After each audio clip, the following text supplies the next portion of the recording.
All right, quiet on the shit, everyone. Quiet on the shit. Quiet. Quiet on the shit.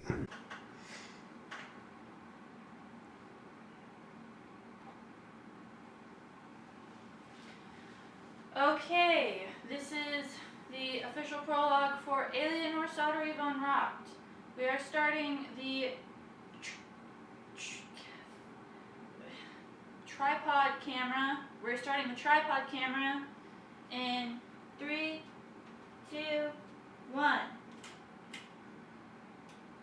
That was a picture. We are starting the tripod camera recording in 3, 2, 1. Hello and welcome, old folks and new. Here we are. We're doing our first official Evo Productions piece of Sinestria content. If you haven't seen any of the intro videos and stuff we've done before, I would advise you check those out. You don't have to, it's not required reading, but I think it would really help you kind of get a feel for kind of the world and kind of what's going on there. There's a lot of external kind of lore and stuff that knowing it helps. We're going to try to still give some of it, but knowing it helps. We're really excited about this. This is going to be the prologue to what will eventually be our Griffondale series, which we've determined probably won't be a stream, but more on that later. Stay tuned to all the social medias. We're Evo Productions on everything, I believe. Yeah.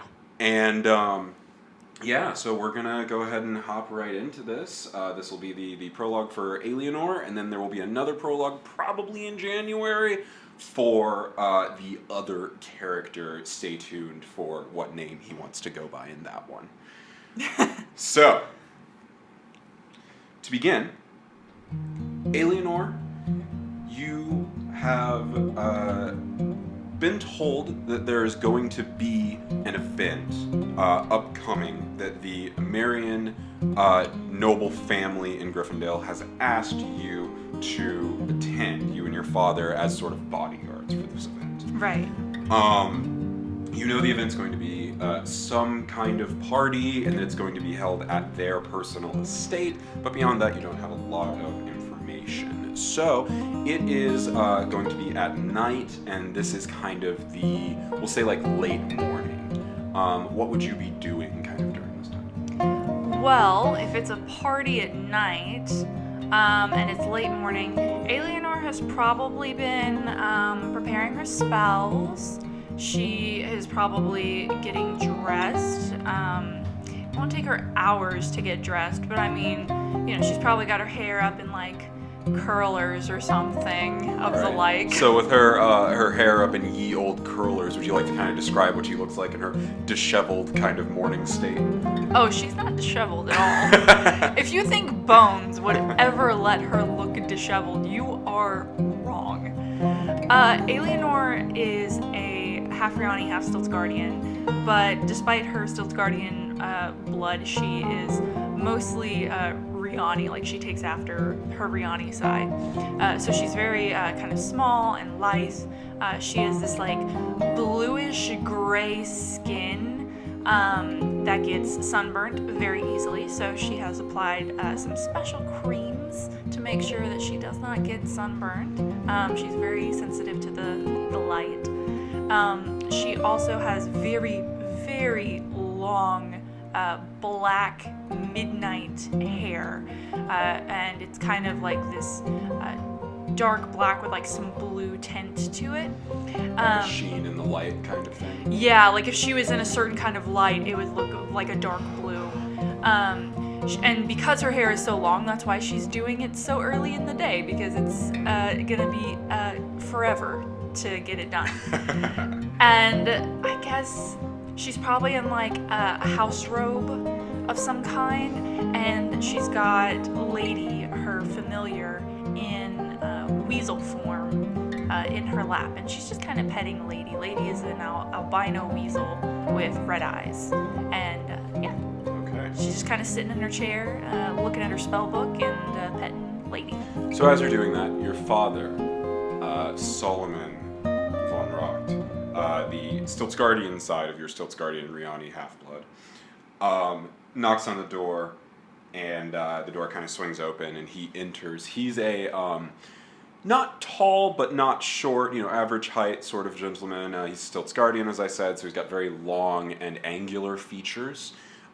He has very chiseled kind of jawline that meets up with his face, and his hair, contrary to kind of his physique, is kind of whimsical and silly. It's not like super out there, but it's like very small, kind of receding hairline, a bit balding, and kind of sparse like little spikes and such on the top. He wears these glasses almost all the time that typically obscure his eyes and sort of make it a little bit harder to read his kind of demeanor. But his eyes are an olive green when you can see them. He is currently dressed in, typically he would be dressed in much simpler clothes. Even though he's a noble, he has this tendency to sort of dress below his station as to not be too pretentious or also maybe not to be recognized as much. But in this case, he's wearing very official garb. His visage is that of a sanctioned and ordained sort of wizard. He's wearing this large, long, heavy brown kind of military surcoat with gold sort of buttons kind of lacing over it and latches and such. He's got all of his little embroidered sort of medallion or medals and medallions and emblems of his various services and sanctions and qualifications are all sort of there, presented on his chest. He's got on one shoulder there's a gold sort of I think it's called an epaulet. But like the shoulder piece that you see on like a naval sort of uniform, and then on the other one is the same thing, but it's blue, and you know that to be kind of the symbol of his greatest station, which is that of the arcane investigator for the city. He's one of about 6 that exist in the world right now, officially sanctioned by the sovereign of Scarlasia to go and undertake arcane investigations and try to help people defend against these magical threats that they can't necessarily defend against themselves. So, completely robed in all of this attire, looking at you, very official looking. He's got a little bit of kind of stubble on his chin. He's kind of scratching it as he looks at you and says, "You look extremely ready." I feel not ready. Ah. I barely know what we're going to be at this party for. I suppose that's fair. Well, this is going to be a very special occasion for the Coley Concellos. It is essentially the off-to-war soiree for Martini, Constantina Coley Concella, the patriarch of the family, Fiolera's husband. I don't know if you've ever met him. He's not usually at the gatherings we go to, but he is quite an eccentric sort of man, and it's very likely that Zasario will be there, and with Zasario comes Zasario's industries, meaning drugs. So there will probably be much revelry and excitement there. And they have asked us, myself and my apprentice, to go as a sort of envoys of order at this gathering. You know that's not what I meant. What are we supposed to expect? They literally just told us to be their bodyguards, but like, are there going to be assassins? Is there going to be someone sending some kind of monster? Like, what? Well, what are we protecting them from? As you know, the Coleys are tumultuous within the social climate of the city. It's not entirely certain as to what perhaps which of their enemies might be gunning towards them, or which group of them, or which union of various enemies. There are too many unknowns to be completely certain. They did not say that there was any specific threat that they were afraid of, or that they were aware of, for that matter. More along the lines of just a likelihood of potential threat. So, be prepared for Anything. and everything. As always. It's the mantra of what we do. Always seeing. That's what the badge says. Yeah, but it's It's not that easy, and you know that. No, it's not. And it never will be. But we don't do this for easy. We're not easy people. You don't like easy. You love a challenge. Come on. Now, But how am I supposed to be prepared for something that I don't even know about? by preparing for all the possibilities. Look, you'll be fine. This will be fine. I will be there. It will be a simple job. It's very likely that no one will even do anything. It might end up just being a party. There's a good, we'll say 40 to 60% chance that perhaps nothing will happen. Regardless, it is our job to be there in case something does. Now, I am going ahead, and as you can see, I am very excited to be so fully garbed. However, I will be going ahead as the sort of face of this operation. I'm going to present myself to Martini and to Fiolera, as well as Minari, and make sure that they are all aware that we are present. You, however, I would very much like to be perhaps a bit more understated in this situation. Dress up, have fun, but don't be yourself. Yeah, Cesario and I were actually working no. working on a cover for who I'm supposed to be at the party. Oh, I'm so excited.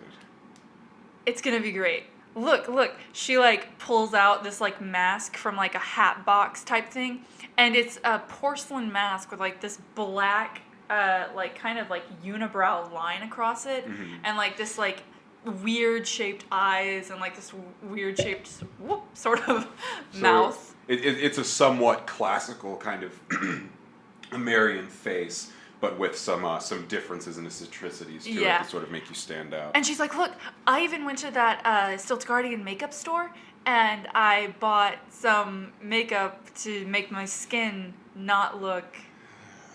Of course you did. Fantastic. I am... Right. You wouldn't happen... No, that would make sense. So, that must mean you're that Shelley merchant I've been hearing about. Oh, wow. Cesario wasn't kidding when he said he was gonna spread rumors. He works fast, yes. Yeah, we came up with an alias, basically, Yes, for... the cheesemonger, if I remember correctly. Yes. Right. Estrina Rotacelli. Yes, of course. My husband sells cheese. Oh, all right. I'm sure that will go over well. And Bones is going to be my bodyguard, named Mario, I think was what we said. Mario?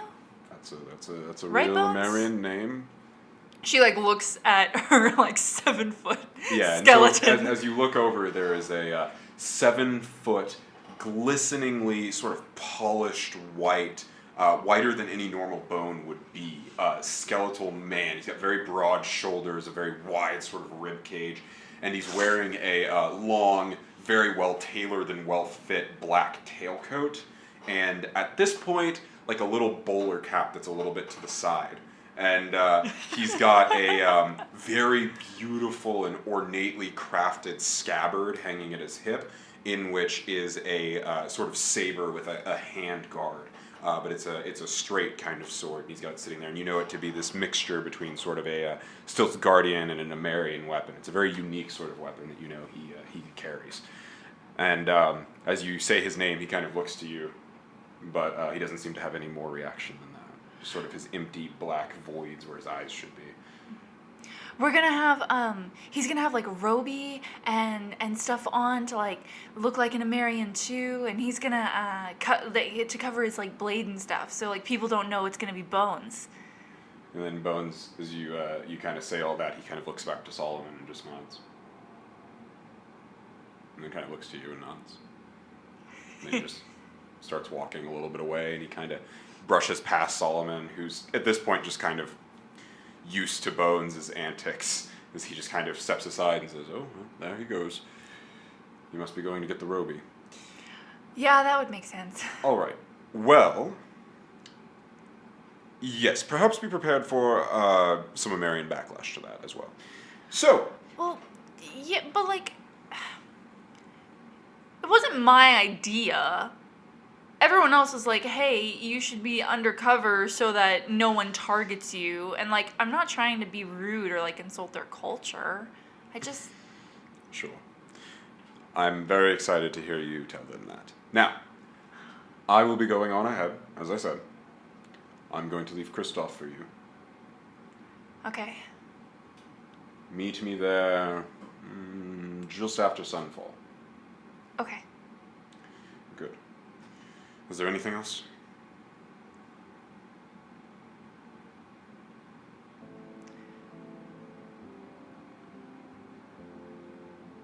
I'm still upset. I know, as you should be. But it's more important that you were taught something. And that you learn. And that you remember. Yeah? I don't think I'm ever gonna forget that. Good! Then everything went great. That's your definition of great? That's my definition of progress. Training. What you saw, he kind of looks down and his tone sort of changes a little bit. What you saw was necessary. I'm glad you saw it. Even if you're not, you will be. Trust me. No one should ever be surprised by something like that in the wild. So what you did because you're my teacher, not because you're my father. What I did because if I wouldn't have, it would have happened to you. Actually happened to you. And if it did, you would not have been prepared.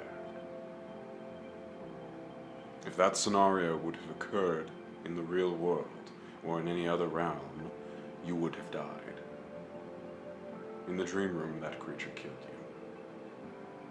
you. You failed. Hopefully, you can remember why, recognize why, change your tactics, and be prepared in the future if something like that comes. Yeah. Grodarach. Okay, so I am going ahead. I'll meet you there. Great.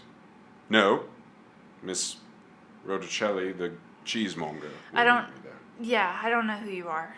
Probably not gonna talk to you, actually. Yeah, that's all right. I'm not really sure who I am either.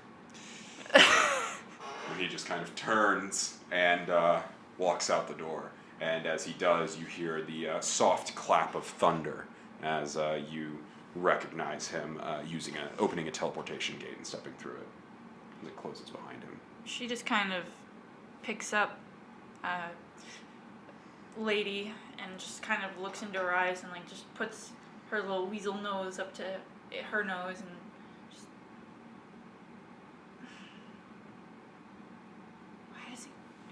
Why does he do that? Lady just kind of reaches up and kind of taps you on the cheek with her nose and just kind of pulls back and looks at you. I just can't get that thing out of my head.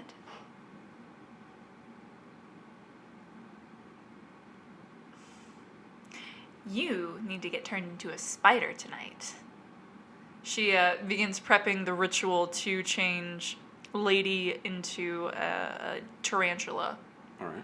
And what does that ritual look like? So she basically has like charcoal bones Mm-hmm. that she goes into their sort of ritual room, Mm-hmm.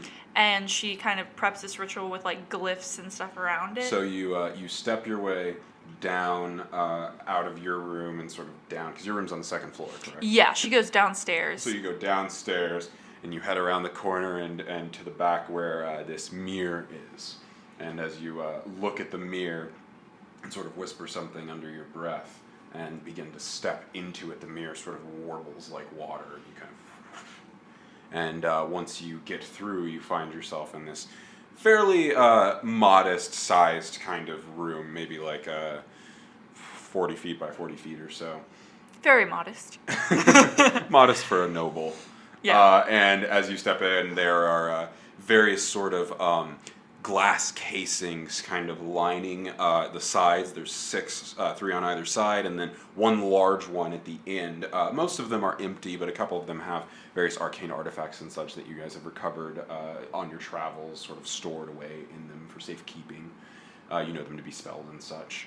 And then on the left side, before all of those, is a sort of scrawled glyph on the ground that, you know, takes you to some other sort of pocket dimension little rooms that are kind of connected to this network from this one room in your house. And then on the right side is another one. And you know this to be kind of the location that you guys typically do your rituals and such, because the whole room is sort of warded from any sort of arcane interactions, as well as, like, technically in its own kind of pocket dimension. Like, it doesn't actually physically exist attached to the house or anything like that. Right. So she basically, avoiding one of the teleportation circles, as that leads to the dream room, and the last time she was in the dream room, she was traumatized. She just begins kind of drawing a new glyph on the ground in a blank sort of ritual space. And she lights some incense and some, like, various herbs. Then she just speaks the incantation that in... she casts probably in, like, Riani. Or no, it's Onora. I'm sorry. Yeah. The language is Onora. Correct. And she... No, wait. She doesn't know Onora. True. We said that she had probably, like, a couple broken phrases, though, so she could probably piece something together. Yeah, so the broken phrase in Onora she speaks is essentially just, I summon mischief from wherever mischief is. and it's literally probably directly translated to that. Like, it doesn't make sense. It's very like, direct. She's not one of those wizards who knows that she's summoning a fae or a demon or a devil or anything. She's just like, I've done this before. It was cool the first time, so we'll just do this again and hope it's not evil this time. Yeah, and then the glyphs sort of light up around, and she takes Lady and just plops her in the center. And Lady kind of runs around a little bit in the circle and then sort of curls up. And do you say or do anything else? I just point at her and I say, tarantula. And as you do, Mischief starts running around in a little circle very, very quickly, and then ultimately it becomes this little sort of just tornado of fur and feathers for a second, and then, like, you see, like, what looks like a reptilian tail kind of and sort of pull back in. That's not right. And then it just sort of, as you're kind of trying to focus and bring it in, and she's also trying to focus and bring it in, it becomes shorter and smaller and tighter and more compact, and then just starts spinning very quickly as this tiny little black ball, and then you just see legs just popping out, legs and legs and legs, legs for days, 8 legs for 8 days. And once they all pop out and fall, this little black ball that's spinning sort of orbits around and kind of pulls back. It's almost like a little arcane 3D printer, as you see little sort of lines kind of form out what looks to be a albino tarantula that kind of, once it's all done, the black ball sort of dissipates and you just have this little tarantula that kind of, and it looks up at you. Looks over at you with its 6 to 25 eyes, depending on what nightmare you're in.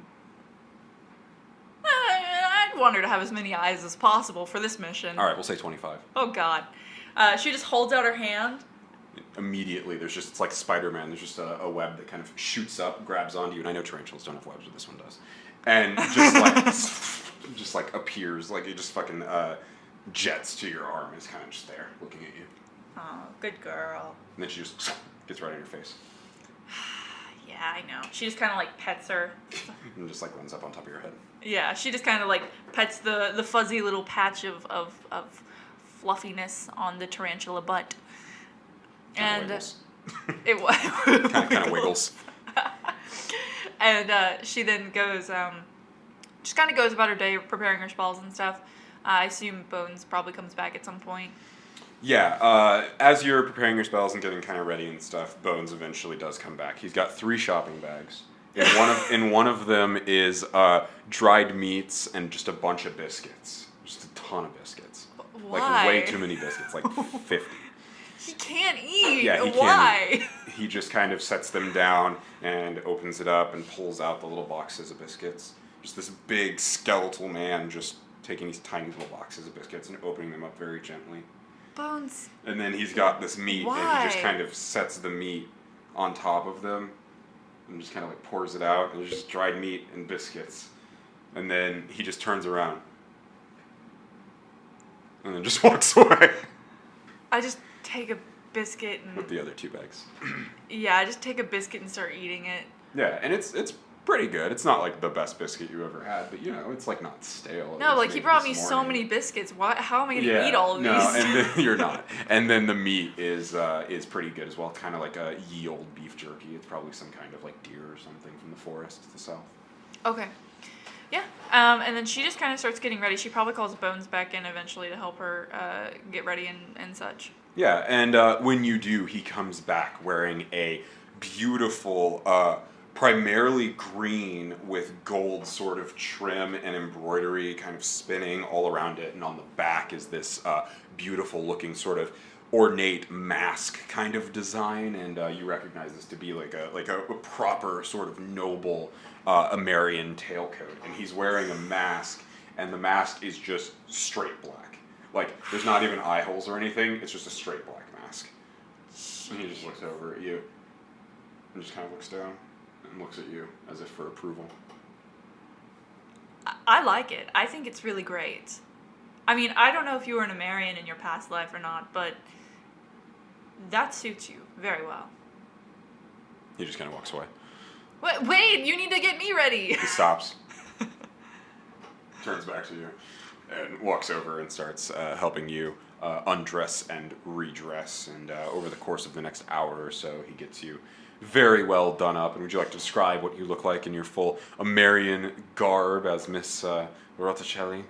Yeah, so it's this, essentially this, like, very high neck and, like, long-sleeved dress with, like, black on top and, like, a green skirt flowing out from the bottom. Just covering all your skin. Pretty much. Her skin is what would give her away, dude. Yeah. And the skirt is a little bit longer than normal because she is going to be levitating. Do you want to describe why, as you haven't actually touched on the leg yet? Yeah, so it was not recent, but definitely a year or two ago, she was on a mission with her father, and her leg got cursed. Yeah, you encountered some creatures that did some things. Yes. And as far as she or the city healer Kenneth knows, there is really no way to reverse it. And it's really bad. It has impeded her movement. She has to walk with a cane, or she can't really walk that fast at all. But luckily, not too long after that incident, her... or no, it was right before that incident, because that's what stopped the curse. Her father had given her a ring. Unbeknownst to them, the ring was also cursed. But it provides its own benefits, and one of those benefits is the ability for her to basically hover or levitate depending on what she wants to do. And so I guess she's going to be hovering for this. She's like hovering literally like half an inch off the ground. And not enough that anyone will necessarily notice with the long dress and everything. Right, and it's basically a concentration thing. Like, she just needs to concentrate on focusly, like, staying above the ground. And it'll essentially just look like she's gracefully walking, because she recognizes that if she doesn't use this ability granted by the ring tonight, then her limp will by far give her away. Could. Not necessarily will, but definitely could to certain people, for sure. Right. So just to avoid all of that, she just is going to use... She doesn't like to use the ring, especially in public, but I mean, she's wearing gloves, so no one can see it. Unless they're casting like some kind of detect magic. But she is making an exception, because she understands that this ring is extremely illegal, and, yeah. Alright, so once you're fully dressed and ready to go, the sun at this point is beginning to set. You head out. Is there anything else you'd like to grab before you head out? So my staff basically is also my casting implement. Your cane. My cane, yeah. Yes. My cane, which has staff stats, which is my casting implement. And it essentially, she's just going to reduce it to the size of basically a hairpin and stick it in her hair. Yeah, and so you just whisper this simple incantation, and the magical staff just sort of, or cane just sort of shrinks into this small size, and you kind of twirl it and put it in your hair. And that's really all I need. I've got Lady, who is, I got her curled up in my pocket. Just this, big old Spido in my pocket. Dresses with pockets, let's go. Yes. Marion forward-thinking fashion. And we're just going to go out to the stables and go up to, what was the skeletal horse's name again? Christoph. So, as you go up and look at your family stables, being the nobles that you are, they're quite extravagant. However, they're also quite empty. There are about 10 total stalls for horses and other sort of creatures, and none of them have anything in them. In fact, all of them just have piles of what appear to be bones. And as you walk up, without even having to say anything, the bones before you in that first stall, the largest of the stalls, begin to apparate and sort of animate rather, and sort of move and put themselves together, forming a very tall, very large, almost like Clydesdale-sized skeletal horse body. And this little saddle sort of arises up off the ground and attaches itself to the top. These little hanging things. And across its chest, kind of coming down, is this very large kind of ornate-looking leather, sort of almost like a collar, but more like a harness kind of thing. And in the center is this jewel that looks sort of like a mood ring, kind of changing colors and shifting and oscillating these different prisms, basically. And as you kind of come up to him, it sort of stops moving the colors in there, and he just kind of looks to you, and you know the operations of this. So I know the operations of this, but for my own amusement, does the gym disguise it as sort of any quadrupedal animal? Yes, so the different colors, basically, you just kind of walk up and kind of like move through them, and can essentially picture something, and it will form whatever kind of the colors would be different types of creatures, and then you're kind of picturing what you want it to look like specifically, and those two things sort of make it happen as you touch the jewel. Can I make it into a lion? Sure.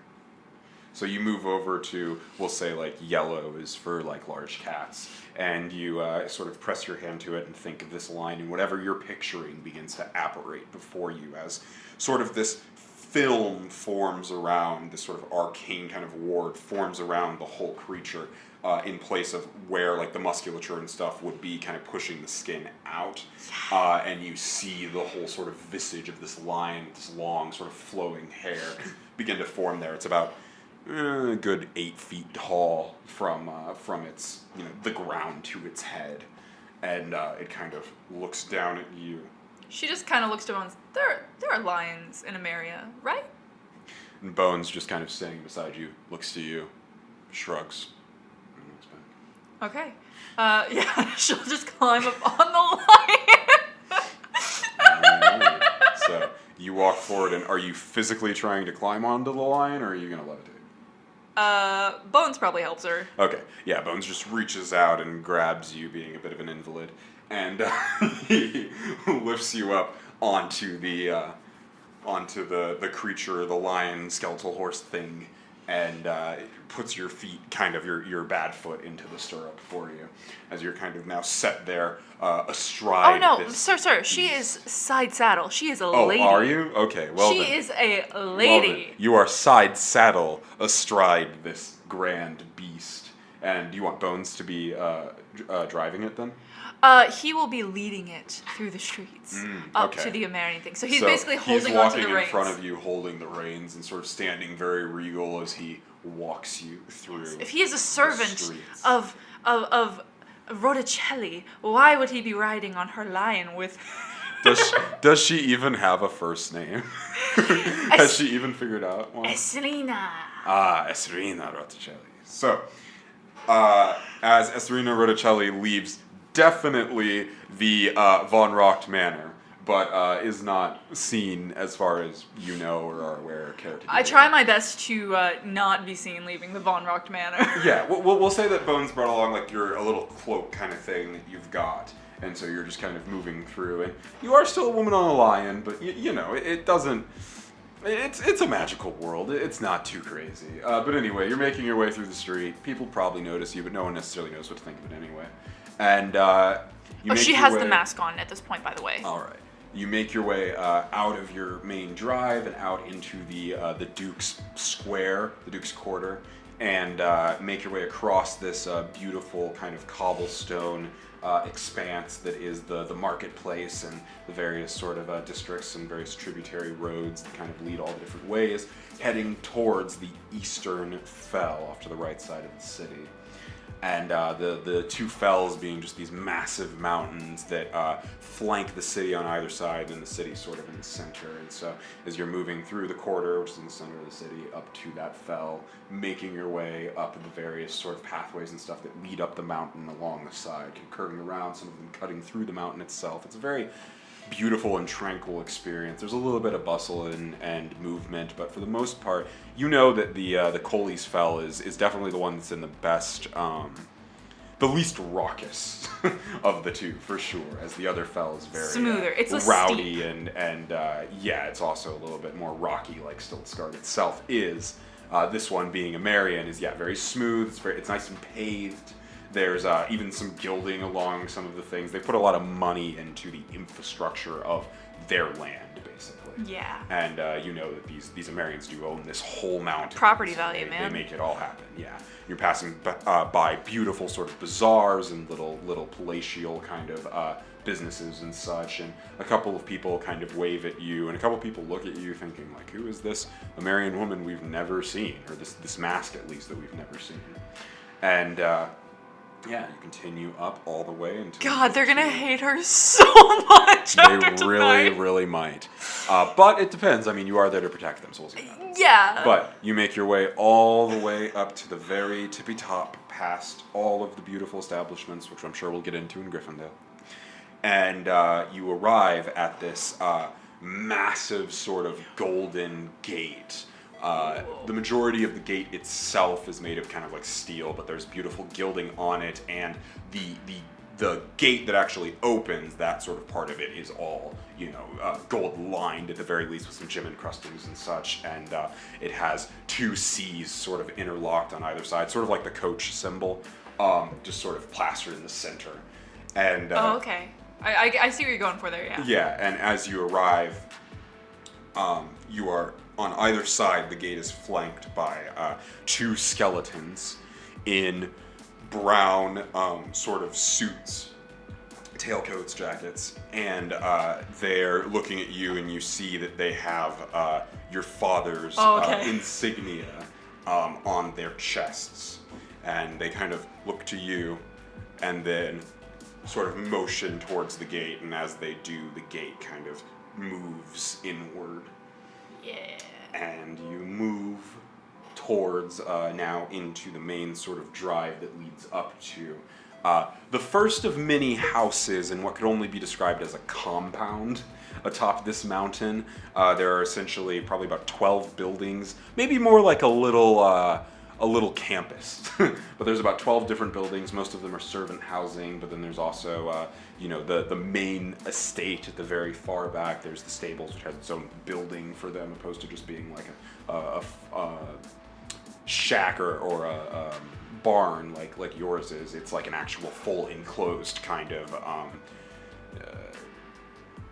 professional kind of stable. Mm-hmm.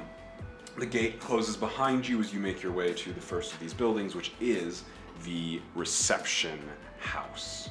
And it's basically this massive, God, I've said massive like 7 times, I'm so sorry, it's very early.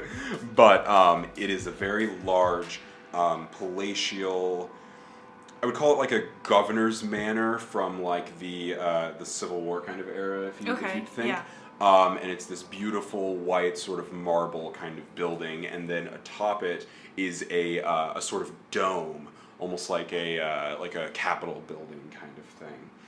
And as you approach and make your way up, you immediately hear music from the inside being played, like real music from a band, beautiful Amerindian cultural kind of music. And as you approach, there are various plants and such on the sides, ferns and hedges and such that are all beautifully trimmed, and nice flowers sticking out of them in a nice, bouquet or whatever. And there are also various Festarians who are trimming those hedges and such. You know that the Festarian slavery has properly ended as of about a couple hundred years ago. However, or rather a couple decades ago. However, the mistreatment and misappropriation of the Festarians is still alive and well by the Amerindians. So these little gardeners, all just sort of doing their gardening, they kind of look up at you and look very amazed or amused or some sort of bewitchment as you're kind of moving past, and you make your way into the actual entryway of this building. So, upon arrival, you are met with a woman in a beautiful blue sort of gown that drapes all the way down. It's sort of multi-layered, almost like an Inverness cloak, where it's got like the first layer that kind of bells out, and then it's got like the second layer underneath that comes off.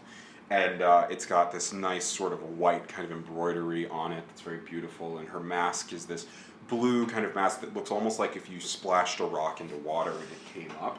And so it's kind of like all up around her and everything. And it's got these white sort of streaks through it, and just these piercing violet eyes coming out from behind it, and this one sort of line for her mouth. And as she looks to you, she says, "Ah, and you are?" Oh man. Aeleanor just clears her throat a bit and says, "Lady Aeleanor Bertha Shelley." In the most even Amerindian accent she can. Let's go ahead and do the first roll. Hey guys, we're playing Dungeons and Dragons. If you haven't been able to tell for this first hour or so of recording, because we haven't rolled or anything. That's probably going to be the general way that we do these things. Our goal here is to tell a story and to be really interesting and have fun. The rolling is just a vehicle for that. So you'll see some rolls when it becomes necessary, like in this moment when she's trying to convince someone something that will be hard to convince. However, there's always a chance for success or a chance for failure. So we like to roll for those sorts of things, but not minor things like getting on your horse or anything like that. So, let's do, you could either do performance or persuasion. I would like to do persuasion. Either way, it's a disadvantage. Oh, God. Because, that was bad. Oh, no! Well, that's a crit one. No need to roll again. So, God, if that's the most telling thing about what this campaign is going to be, the first roll is a natural one. What in the... First roll of the whole campaign, your first roll of the night, everything. Okay, so, as you give this horrible accent, you practice it once while on drugs with Cesario, and Cesario's accent isn't even great. Like, he's kind of American, but for the most part, he's a Festarian, so it's not even that good either. So you try to do this even tone, you really do, but a couple times it breaks through and it cracks, and at one point you realize you said one word that definitely wasn't even in an accent. I just... Is there anyone else around? No. So hold on. As you say this, the woman kind of looks at you, looks back over her shoulder, kind of through the door. There's two sort of big wooden doors behind her, and she looks through one of the windows and kind of looks back and says, you are with, the mage. Yeah? That is fantastic. Okay, well, we are going to let you in. I'm going to announce you, as you said.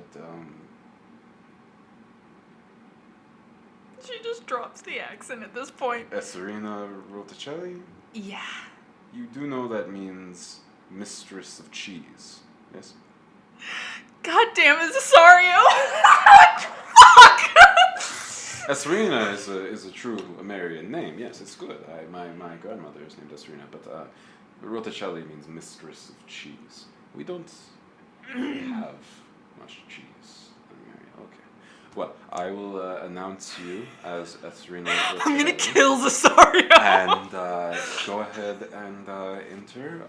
Good luck. If you would like, you can leave your steed out here. We can take them to the stables. I'll have one of the Mastrazio! And she kind of motions over, and as she does, one of the gardeners kind of gets up, and she kind of motions him, and he takes off his gloves and his apron real quick and kind of sets them down and comes running over with his tiny feet. He kind of gets there and he's like, yeah? She's like, she kind of says something to him in Imis, the Amarian language, and he kind of looks up and says, oh yeah. And he kind of turns over and he's like, this one? Yeah, she gets off, yeah. Oh, great. And he kind of reaches up and grabs it and just takes the thing, and he's like, oh, you're big. And kind of, Oh my god. and it, like, for a second, Christoph kind of stomps his foot, kind of looks at him, and begins slowly kind of. She just looks at Aeleanor. Just looks at Kristoff. She just and I just go, behave. Kind of kicks his foot, and turns and starts walking, and he's like, oh, okay. And just turns and walks away with the creature back towards the stables. And she says, are you going to be all right with all of that? Yeah. Why wouldn't I be? No worries. It's great. Okay. Well. Can I insight how she feels about me right now? You don't. So with insight, this will be a great sort of introduction into how we do things here at Evo in regards to tabletop. In my eyes, insight requires you to have some sort of basis to make the insight off of. You can tell a sort of emotion is coming out of it, but even with insight, you can't really determine much more about that specific emotion in this case. Okay. It would require a little bit more, you know what I mean? Especially because she's wearing a mask and everything, so pretty much just, you generally can tell that she thinks it's kind of bullshit and you're not doing a great job, and she's having way too much fun being amused by how ridiculous your whole ensemble is, but like, you can't really tell, you know, anything specific about her thoughts unless you were reading them in that regard. God, this was such a bad idea. And so she opens the door and lets you in. You hear announced, and as soon as she speaks it, Oh, God. her voice booms and bellows as you recognize that on the other side there is a small little crystal that's hooked up to a tiny, sort of like a gramophone kind of device. Yes. And on the inside there's a little bit of a warbling kind of magic, as you recognize this to be a very old, for you as Emily, representation of the first sort of sonophone. She begins speaking, and as she does, it's sort of the words are caught by this this sort of sonophone that is on the inside. Yeah. As she calls out, now introducing Miss Esrina Roticelli. And the like small chuckle sort of also comes over the intercom. As for the most part, as the doors swing open, two very well-dressed Amarian men open the doors and kind of stand looking at you. And as they do, the music immediately just like blasts out as you just hear all this beautiful symphonic kind of sounds. And as you enter in, for the most part, people don't seem too perturbed. There's a couple of people who are kind of giggling and stuff, but most people, the names being announced overside, they're really just waiting for the ones they know, so they're not very put off by it. It doesn't seem. Now, Fucking hate Cesario so much. as you enter, Making a mockery of my first very important thing mission. you see is directly in front of you. There is a crowd of people who are, it's directly in front of you. However, it's, the whole ballroom itself is, 40 by 80 originally. Mm-hmm. So the whole ballroom, is 40 feet long, 60 feet wide. So as you're looking a long ways, there is that group of people, or 80 feet wide, sorry.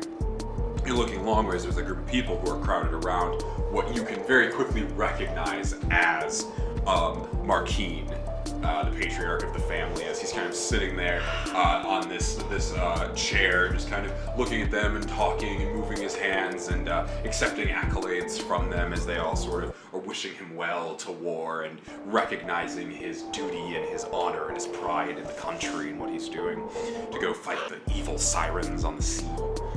And directly to the left, off to the side, there's a smaller couch where you see Cesario just sitting there in a very nice and tailored green suit with black sort of embroidery and stuff. And as he's sitting there, his arms are crossed, his legs are crossed, he's just lounged up on this thing. There is one Festerian lady who's sitting beside him, kind of down by his legs, kind of talking to him and looking at him and giggling, and he's just kind of looking up and talking. And then there are two Festerian boys, they look to be quite young actually, who are just literally feeding him tiny fruits. And one of the boys is feeding him fruits, the other boy is feeding him cheese, and as you walk in, he takes the cheese and kind of waves it. And then eats it through his mask. And just kind of looks to you.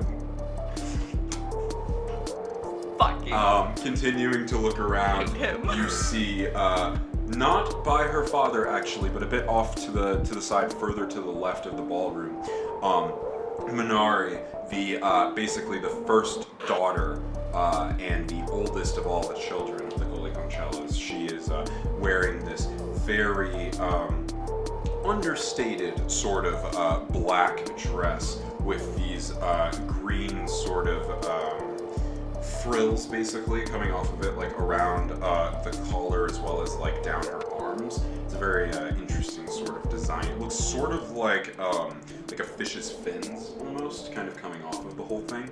And then her mask is this very beautiful circular kind of at the top and then very long and pointed at the bottom, sort of like the bird after which she's named. And you see these lines that kind of come through it, sort of bisecting it. And on one half, the lower half, it's red with all these nice little swirls and stuff, and on the inside, it's blue.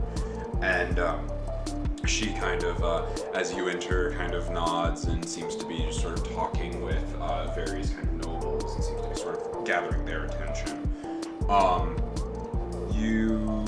The only other person who you can really see of note is your father, who is off by what looks to be some sort of little food table, basically, and he's talking to some older-looking woman who, it's strange, she seems to be a Darrisani, and as he's just kind of chatting with her, she's kind of nodding, and he's talking, and every once in a while he kind of turns, and he's looking out at the crowd and kind of seeing what's going on, and looks back. Okay. So, what would you like to do? I am going to just take a quick survey of the room, which, yeah, that. And is there any customs I should be, should I go straight up to him and, bow or some shit? There is definitely an expectation that you will go to him at some point. However, you could probably just bow from afar, catch his gaze and bow whenever you can. Right now, he's very swarmed, so you would just be waiting in line. It wouldn't really matter. Yeah, that's not it would probably be a little bit more customary and more acceptable and logical to go to Minari. Okay, yeah. With that knowledge, she's just going to go up to Minari.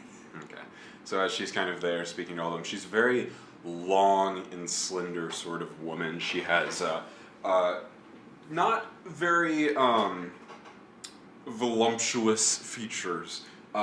She's very, as I said, understated. Everything about her is average, but in a way that you recognize she is not just accepting of, but thankful for. It makes her a lot less of an object to people and a lot more of just a direct sort of person. They see everything that she is, and she recognizes where her weaknesses are, but also where her strengths are. And you know that one of her greatest strengths is conversation. So as you go and you come up to her, she without turning towards you while she's still talking to someone, she says, "Ah, this must be the cheese maker. So, you are Bertha Shelley, yes?" And she kind of turns and looks to you. There are lots of people around, right? There are lots of people around. Yeah, so... Like 8 or so, probably nobles' children. You don't recognize them all. They might be actually from surrounding towns and stuff coming to wish Martinez farewell. God damn it, why did I choose to be undercover for this mission? I don't know, but when you did, I was so excited. Aeleanor, recognizing her faults from her last situation, is going to just say, yes, and then just bow very gracefully. Give me performance or persuasion, just straight. As you're using just one word. Thank God, 23. Okay, yeah. And she looks to you and says, "Well, I thank you very much for coming. We appreciate you coming to support my father's departure."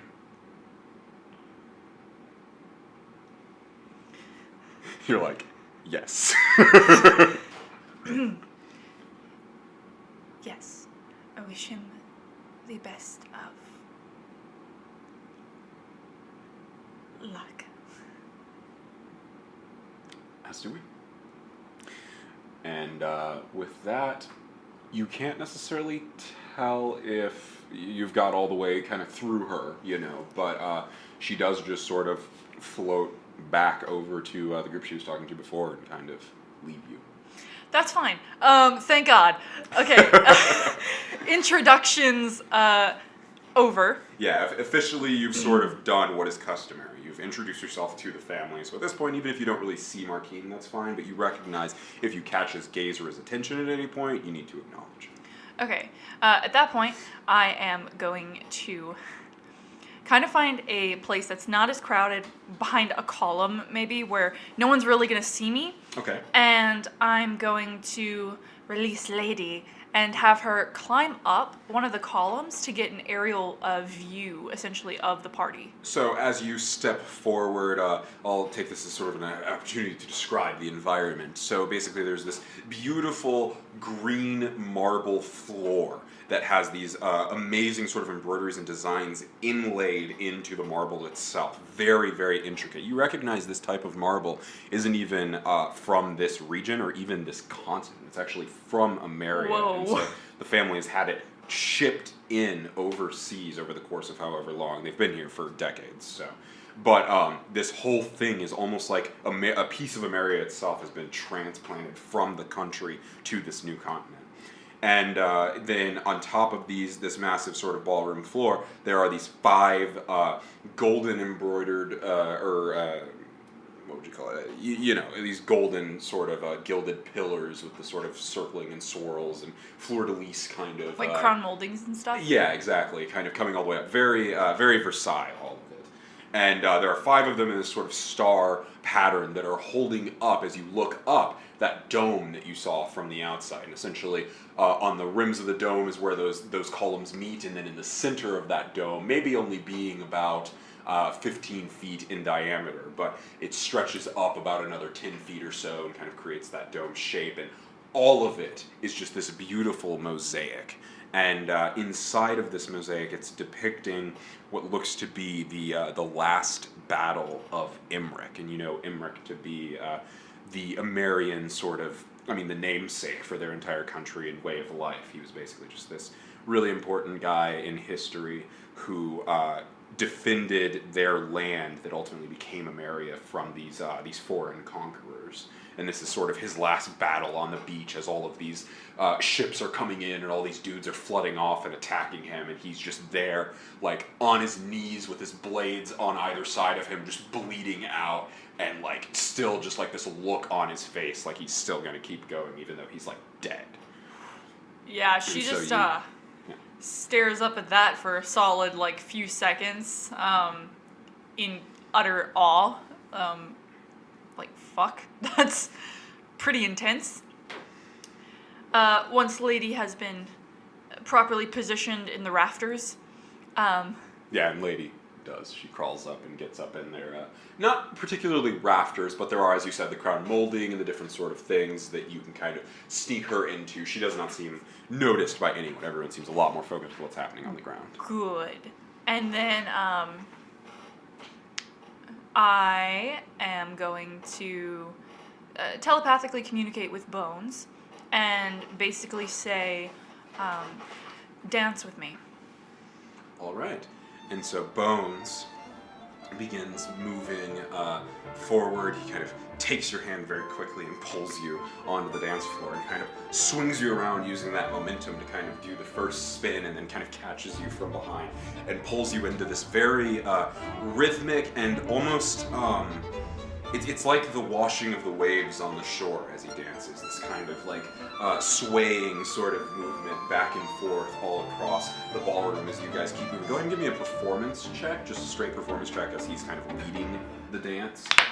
Oh, jeez. Bones does. Can that not count because it didn't go into my box? He got a natural 20, so you probably won't have to worry about it. Thank God, I got a nat 1. He's dancing you around so quickly and so swiftly, and with you actually hovering, you're almost moving faster than you're used to, so you're kind of flailing your legs a little bit, but you can't really see from beyond your dress, so everyone just kind of watches as all of a sudden, everyone's just talking. No one was really dancing. There was music going, no one was was really dancing yet? Shit! They were mostly just talking, and you just take the stage, as it were. No, that's not it. Drawing all this attention, he's swinging you around and pulling you about and doing all of this graceful telepathically, stuff. she's just like, Bones, not that flamboyant, please. And then, just as you say that, he does this kind of final spin and throws you into the air. Oh, he leaps up and catches you, falls down on his knees and kind of dips you to the ground, and then just kind of kneels and looks to you. And the whole crowd is clapping. The whole crowd is clapping, and they're amazed, and they're whistling, and suddenly people just swarm in to talk to you. So like, just so many people are like, what was that? Like, that was amazing. That was so, I've never seen anything. That was, you know, and it's, oh my gosh, I can't believe, how did you, what a man. You know, and everyone's just talking to you and talking. And so you can't even like answer any of the questions or understand any of the questions as they're all just talking over each other and clamoring. One of them reaches up and tries to touch Bones, and Bones very quickly and swiftly just kind of parries their touch, and the woman kind of pulls her hand back, and her arm, it's not like broken or anything, but her arm is like, she's kind of like got hurt, but you can't even hear what she says because everyone else is talking over them. Mm-hmm. So as you're kind of swarmed by all of these people, you hear the music stops, and suddenly everyone stops. And as they do, you hear a voice kind of over the sonophone. That was so not the intention. Ah! So, this must be the, cheesemonger, right? Fuck, no! That's not what I wanted! God damn it! Oh, shit! Ugh. Bones, what the fuck? He totally just, like, ruined it. He says, what was it, Bertha Shelley? Who is this? Please, come to see me. I would love to meet someone who can dance so gracefully. Fuck. Okay. And then he says, lads, don't tell my wife. Fucking shit. And so suddenly, everyone who's crowded around you and speaking is now completely silent. And you can see, among some of them, there's like reverence and excitement that like he's speaking. Among others, there's legitimate fear. They're wearing masks. You shouldn't be able to see that emotion, but you can feel it in the way that's moving, shivering how they She's move afraid, and step back. dude. And as they part, it's just parting the sea of people, creating this perfect line towards you and him. All of them bow. Not like to their knees, but just like they all bow as they're kind of waiting for you to go. You're just like in the center, and Bones just kind of slowly gets up and kind of holds his hand out to you. She takes his hand and she just telepathically, Bones, we are supposed to be and undercover. He pulls you up and just begins walking you forward. We are. And as you guys walk forward, and as you're speaking to him, the people file back in, and all just begin sort of. And you know, you hear Martini just say, Oh, everyone, get back to it! Keep the excitement up, the joy, yeah! And he just kind of claps his hands, and suddenly the band begins playing. And you recognize at that moment, actually, as you look around, there is no band. You're not sure where this music is coming from. You've never really seen something like that before, because you know that magic can project sound, but typically it's very muddled. This sounds like there's a band in the corner. Yeah. She just, as they're walking forward, she's, Bones, we are supposed to be undercover. I did not mean make a spectacle. I was trying to blend in so I could see through ladies' eyes. You ruined it.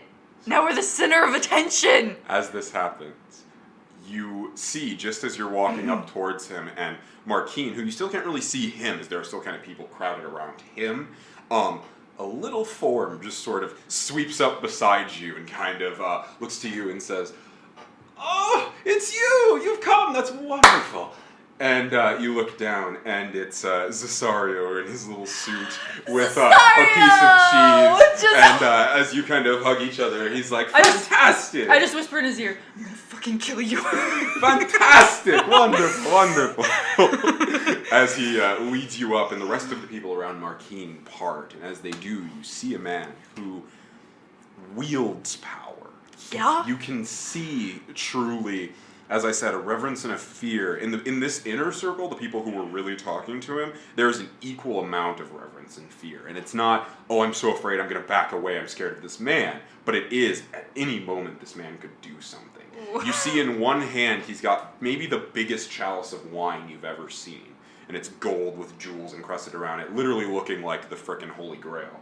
And in the other hand, he's got his hand on his sword that's at his hip. And as you look, he's actually got 4 swords. And the sword that's at his hip, he's just kind of resting his hand there as he's drinking. Like one hand just kind of like, you know, on the sword down at his hip, and the other hand just on this chalice as he's kind of drinking. And he just kind of looks to you, and he's just laid back, looking like a Roman king.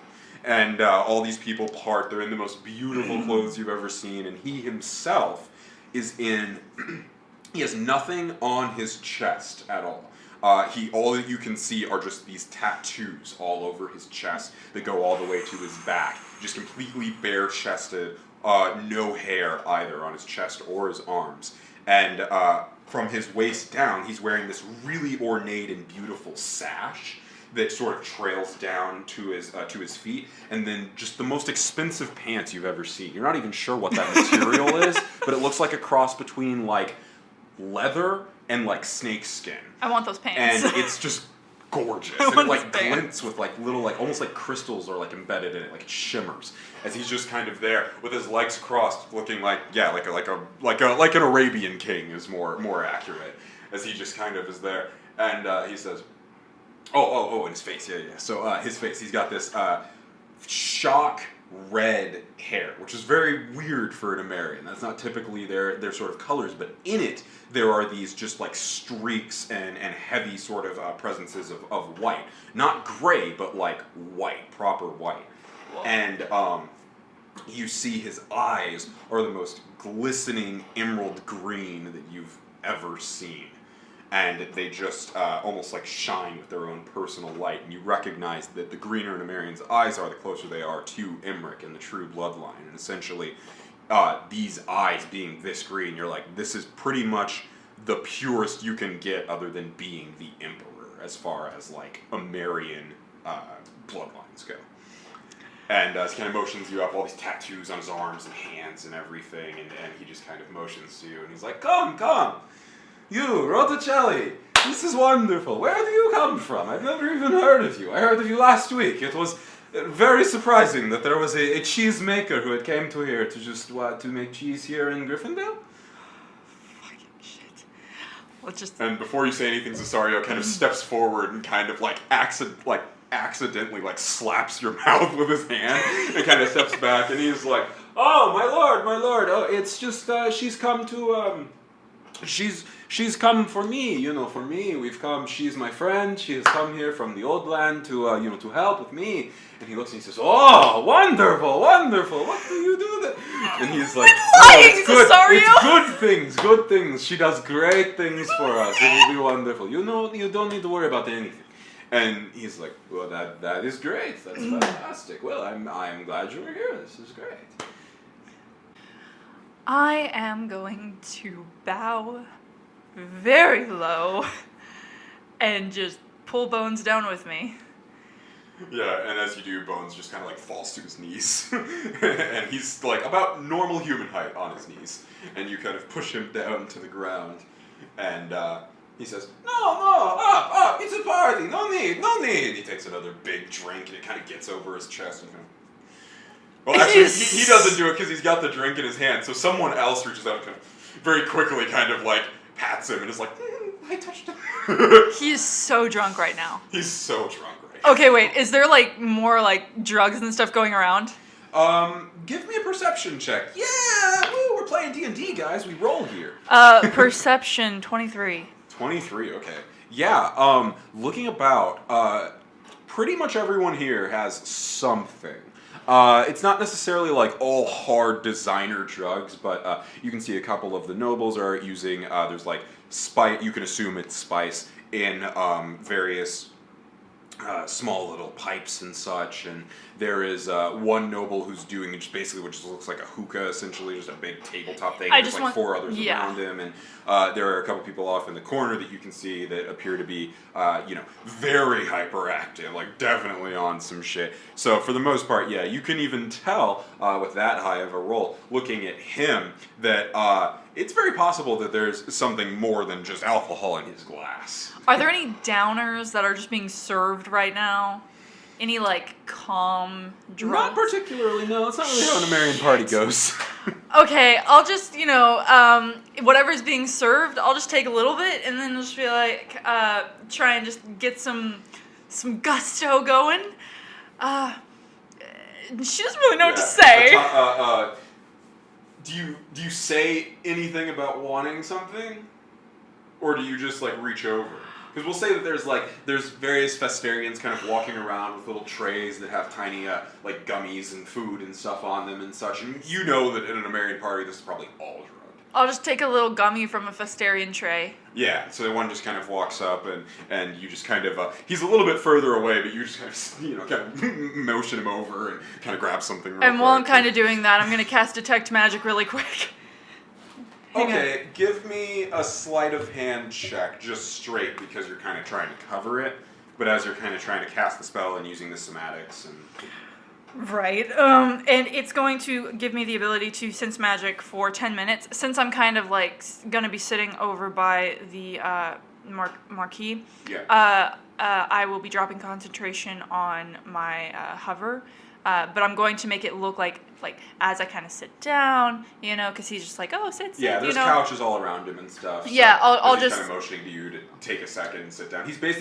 He's recognized you very quickly as like, oh, you've made a show of yourself. He's like, you are now welcome to be a part of my part of the party, the VIP section, not just the pissants who are walking around, Right. So yeah, I'm just going to sit, and as I sit, I'm going to drop that and cast Detect Magic. You said sleight of hand. Yes.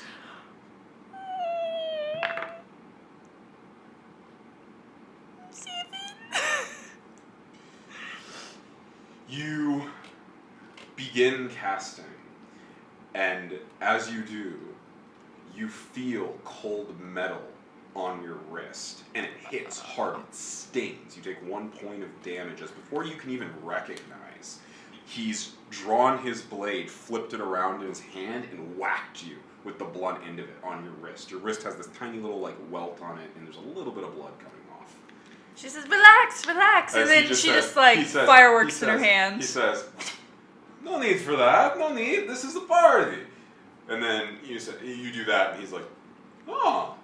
He kind of spins it and shoots it back, and he's like, I'm so sorry. And he reaches out for your hand and kisses it, this really slobbery, like, a little bit of wine comes out of his mouth and kind of gets on your hand. It's real gross. God, he's married. And then he pulls he's back. He's married.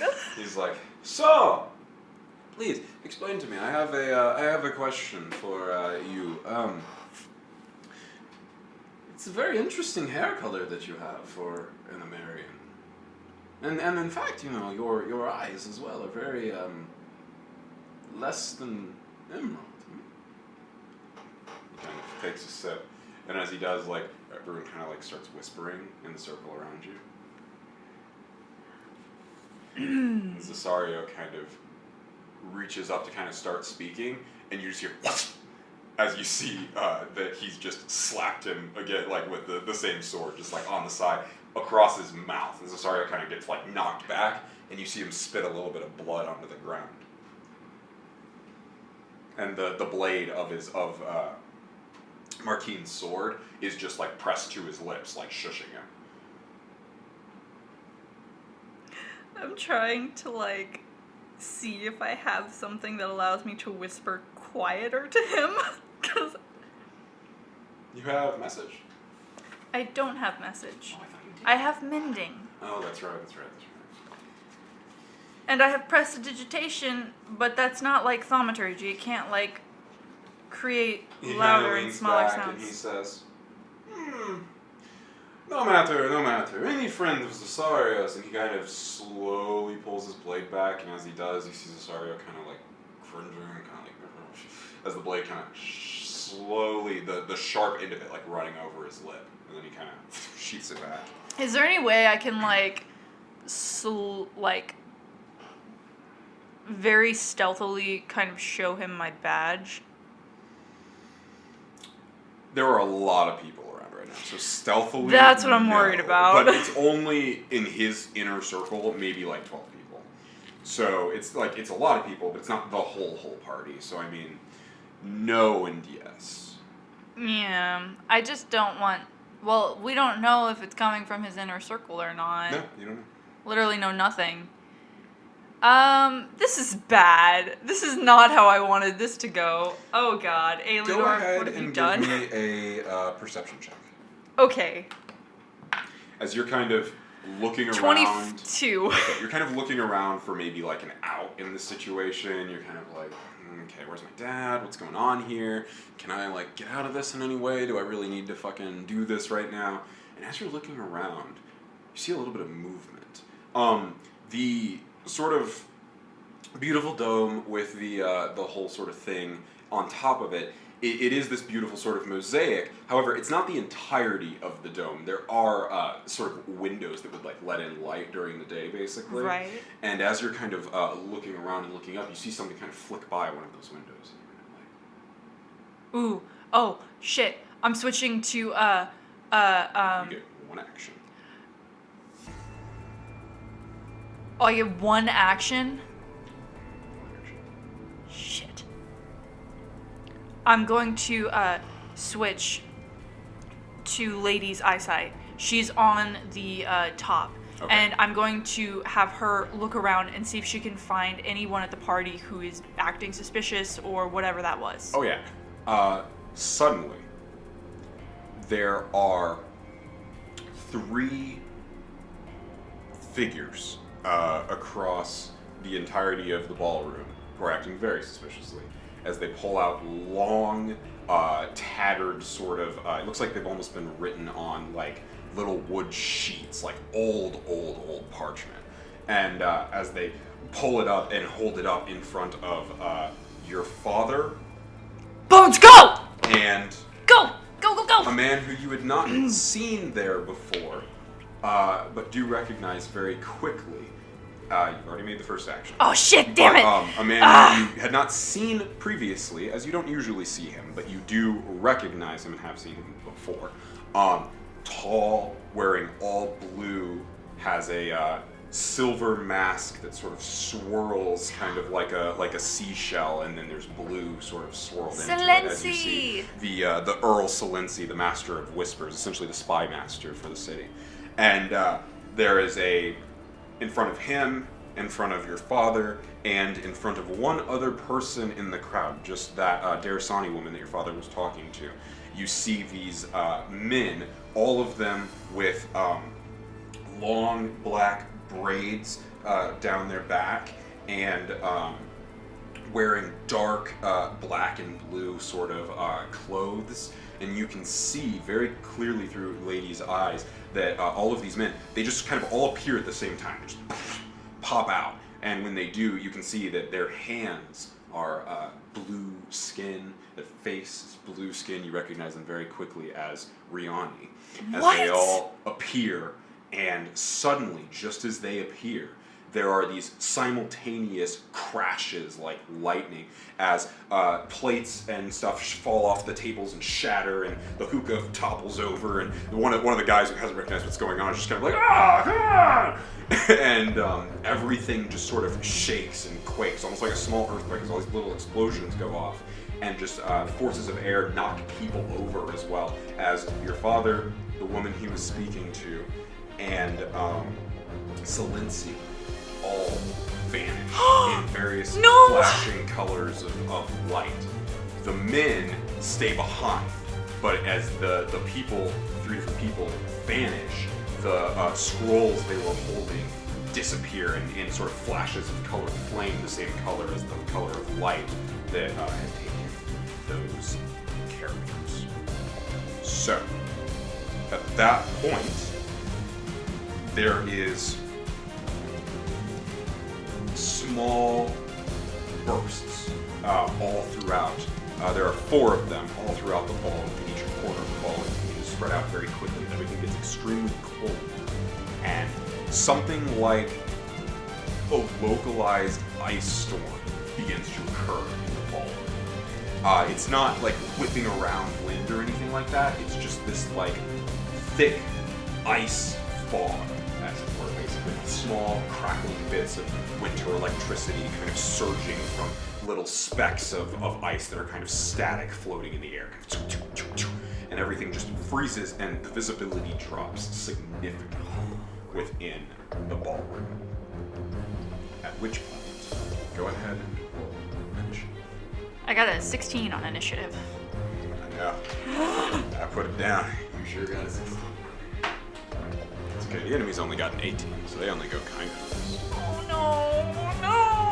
So, to set the scene a little bit, we'll go ahead and set the minis about. So, you and Martine, as well as Cesario, are all at this far edge over here where his couch is, on this little tiny sort of raised pedestal. Yeah. So, that'll be Martine kind of over there, and this will be Cesario kind of sitting across from you on that side.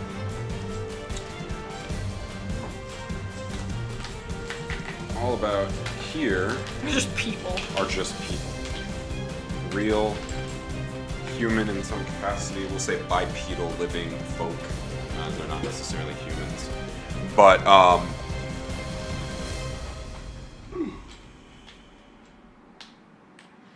that is our soiree gathering of people. There is one Riani suited man over here, where your father was, with the scroll having just dissipated. One over here, where the Darrisani he was speaking to was. And one off in the corner, back up here, where Salinci was basically just invisible during the party. Yeah. So,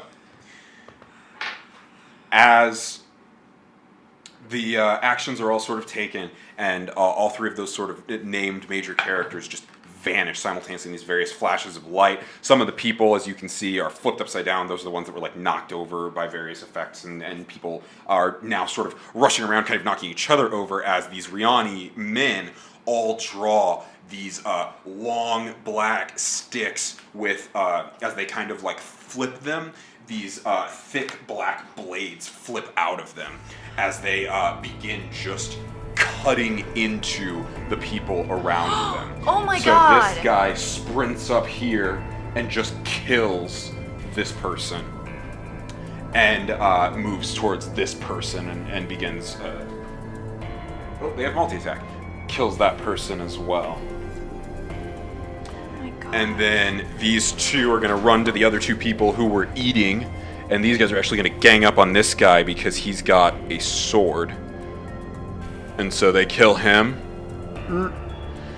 And then they're going to kind of sprint over this way, and one will attack this guy, and he doesn't die. He kind of like dives out of the way and kind of doesn't get hit. And then this one who's on the ground, this guy comes up and just stabs into him and gets him. And then starts running over to this guy who's kind of dodging around and not getting hit. So as these guys are all sort of attacking like that, you don't notice as your attention has been drawn away. And as I said, everything is considered currently, we'll say lightly obscured. So you have disadvantage on perception checks that rely on sight, as there's this patchy sort of icy fog all throughout this whole thing. And everything's gotten very cold too, which is kind of throwing everyone off as well. It's this sort of shock kind of to everyone's system. Suddenly, this massive form, about the size of Kristoff, maybe a little bit bigger, comes out of the wall, sort of up here to the left, barreling out and sort of just pouncing and flying forward. You see this white, very long-furred wolf with blazing blue eyes, and flying off of its arms are these long, whipping, lashing sort of very thin, very, very thin, like piano wire thin tendrils, as it just kind of comes flying through the air and pounces down, attempting to attack, just like right through the air, literally through the column, not breaking through it, but like phasing through it like a ghost. What? As it attempts to attack a boy, Martini. And so Martini is going to attempt to parry, and he fails. As the thing comes down on him with its arms flailing, and these whip-like sort of piano wire tendrils whoosh, fly off and attempt to attack Martini. The first time he tries to parry, he draws his sword, flicks it around, and just barely misses as one of them wraps around his arm and digs into his arm. And you see some blood begin to ooze out from his arm as he comes up with his other hand, draws another one of the swords at his hip, and flips it around to just in time, to parry the other whip-like tendril that comes out. He kind of parries it off with this sort of metal-on-metal cling as the creature's arm is kind of thrown back a little bit, and then comes in for this one last strike down on him, but isn't able to connect in time, as essentially it's made its two attacks that turn. It is technically not like on the ground.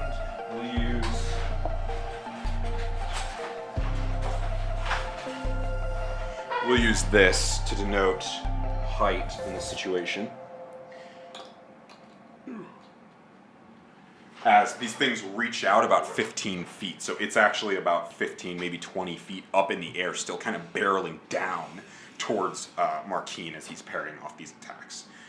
Now, it is Martine's turn, and as one of the things is wrapped around his arm, he kind of yanks it back, and as he does, you see the sort of thin metal wires wrapping around constrict tighter as he pulls away, and he takes a little bit more damage and more blood kind of flows out, and he pulls up with his other hand, with the sword that's in his other hand, and attempts to cut the wire, and as he does, it comes down, and just like the blade bounces off of the wire as he attempts to cut it, and it pulls on his arm again, and he kind of lets out this "Ah!"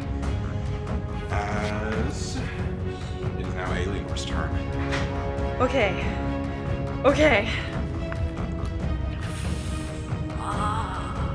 Yeah, a little different than I originally planned. But I'm very excited. Just a little. Okay.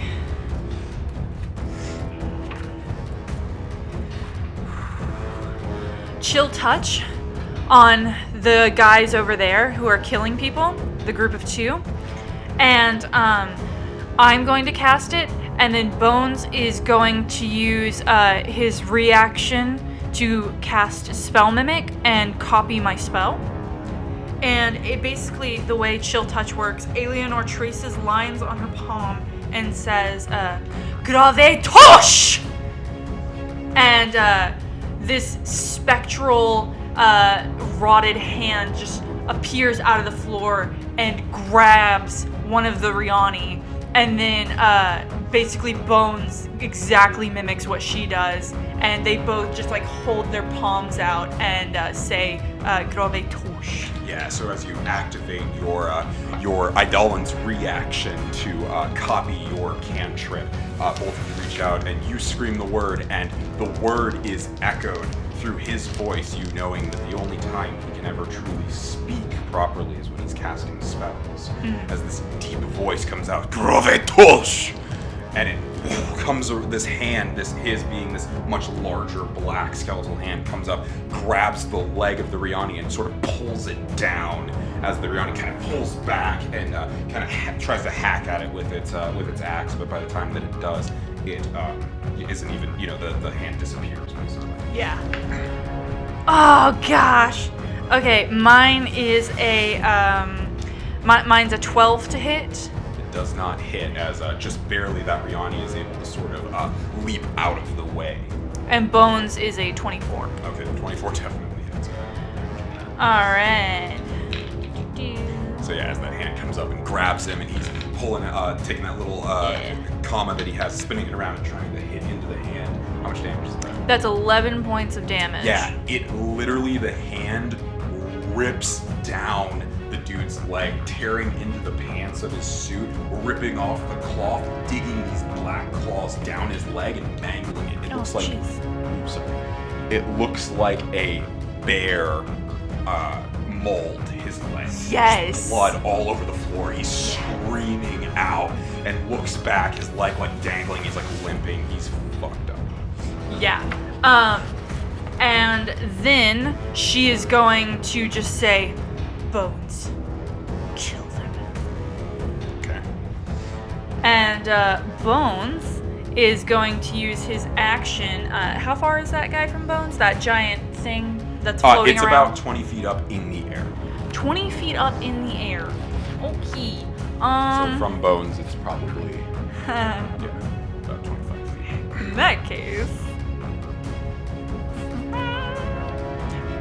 case, Bones is going to use his action to enlarge himself to a huge creature. Okay. So Bones. So he can reach this fucker. Bones takes one step forward, and as he does, his whole form begins to sort of swell up, and The robe just like tear and like the mask just falls ripping off. Whole like skeletal Hulk transformation. The mask rips off. You see the skeletal face beneath and the black eyes, and as there's that darkness where the eyes should be, this light starts to shine forth. What color is it? Like a violet sort of color. Violet light sparks forth like tiny stars in his eyes. Grows in size, and his sword does as well. As he now stands at a good, what do we say, 15 feet or so? Yeah. Yeah, as he's a huge creature. So we'll go ahead and just. But this is now Bones's. Jeez. This is now Bones' size as he grows, and literally his foot just crests over one of the downed party goers as it kind of lands on the ground. 15 fucking feet tall. Yeah! Okay, and let's see, that was my action, that was Bones' action. I don't think I really have any bonus actions, except for... Yeah, I could conjure that, but that's a concentration spell. I'm just gonna do that for now. Okay. So, does Bones... Yeah, Bones goes after you. He does. He just enlarged himself. Okay. He used his action to do that. Alright, anything else that he's gonna do? No, that is all he can do as well. Okay. So, as the two of you begin engaging with this spectral sort of wolf-like creature with long hair and these crazy tendrils, and as well as the Riani over there, this guy will actually say he's like knocked on his ass because the fucking you're still standing, but the fucking leg just got torn up and he's like on his knees, like bleeding out, crazy. You recognize he's probably not getting much of a problem. Yeah, good. You suddenly hear from across the room an explosion as you just kind of look over your shoulder and see a man who also you did not see before all of this started. A man wearing a similar mask to that of Silencio with a swirl sort of design all through, except with the eyes. Except that his mask, instead of being silver and blue, is just this blue sort of spiral all the way through. And as he sort of shouts out something in a language that you're not extremely familiar with at all, as it's this strange guttural sort of grunting and like as it kind of comes out of his mouth. And in fact, as he speaks, he's like choking on something as you see these black tendrils shoot out of his mouth at the guy over here, and pretty much just like come out and wrap around this guy and yank him forward into the ground, smash him into the ground. Jeez. As he's just like fucking dead, like just breaks all his bones and shit. The tendrils kind of very quickly shoot back into the dude's mouth and kind of knock his head back. And like this black ichor is like falling out of his mouth and a little bit of blood as he's kind of panting for a second. You've never seen a spell like that. Never in your life. Yep.